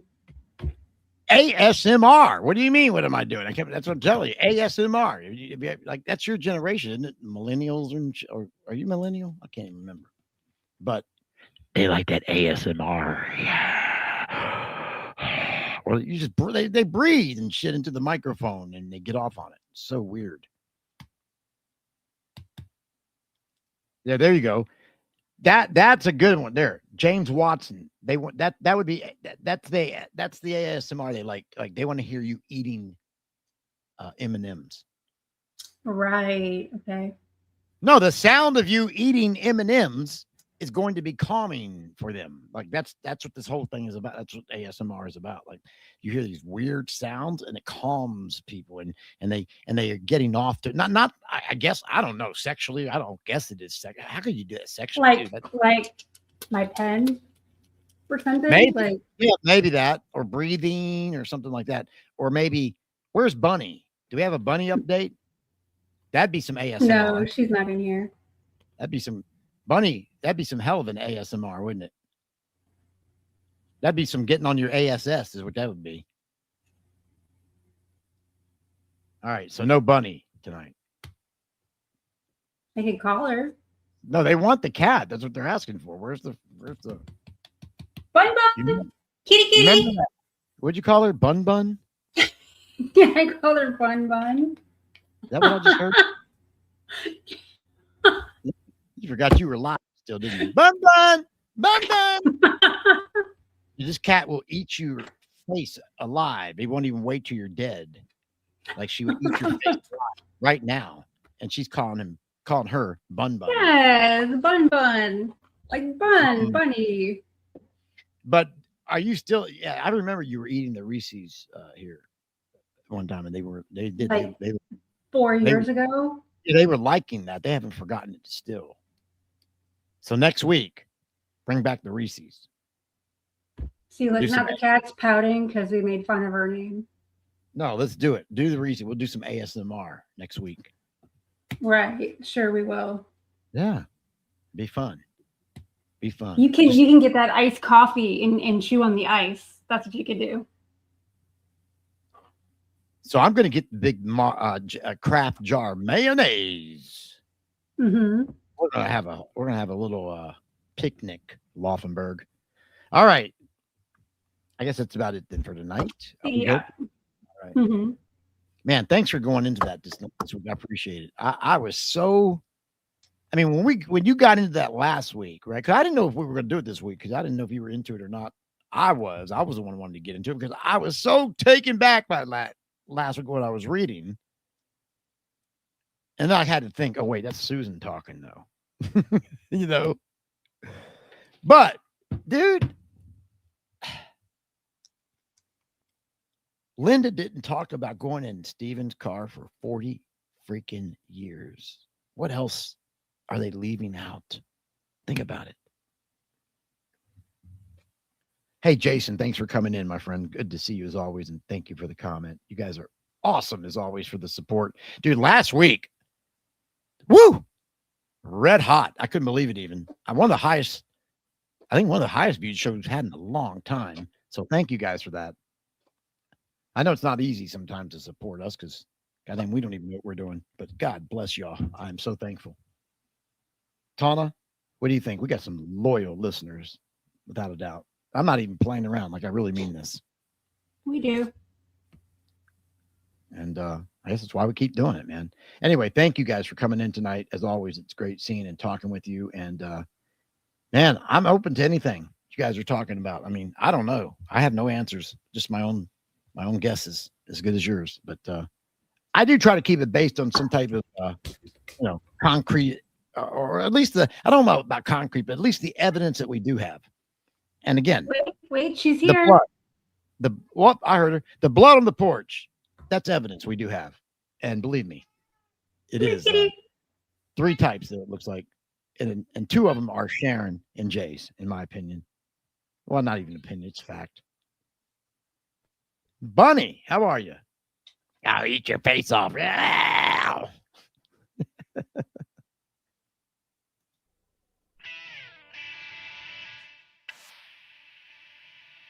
All right, man. Thanks for hanging with us again tonight. Next week, we'll do it again at 6:10 a.m. Be here bright and early. I can't believe we did that. I can't believe that happened. Hey, dude, take your shots. Take your shots while you can. You're not going to get many of them. That ain't happening again. 6:10 a.m. Tawna. Yes, a.m. God almighty. All right. We'll get back on track next week. We're looking at 9 o'clock Eastern time at 6 in the Pacific. PM, Daddy, is what it'll be. I'll make sure of that. All right. Till then, have a great weekend and a great week. And we'll see you next week at 9 o'clock Sunday. For Tawna Laufenberg, I'm Brian Davis, and this is the Tate LaBianca radio program.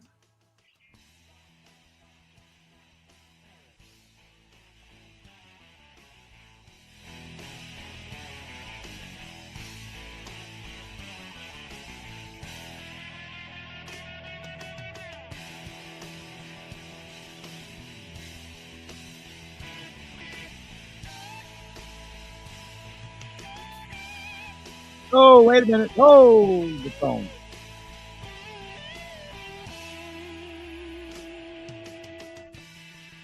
Oh, hold the phone. Hold the phone. Hold the phone. I just saw the comment. Is it Easter next week? Hang on a second here. Hold on. I said next week. Is it Easter next week? Yes. All right.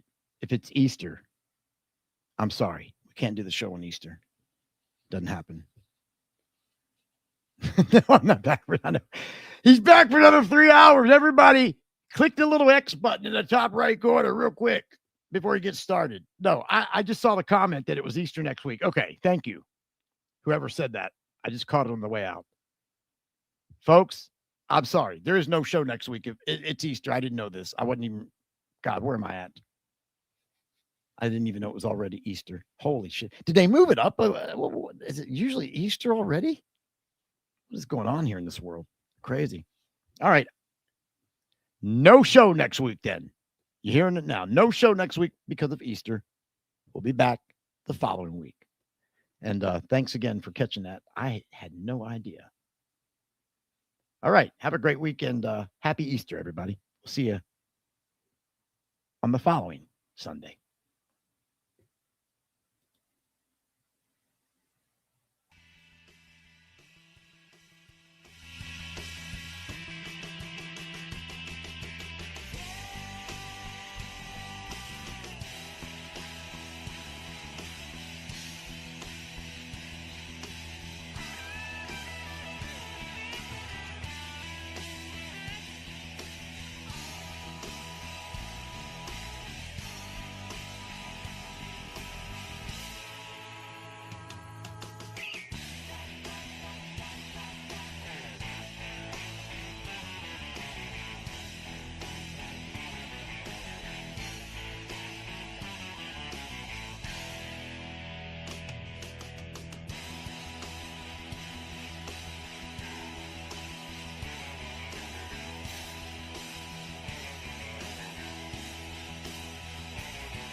We'll do it live. Okay. We'll do it live. Fuck it. TLB Radio.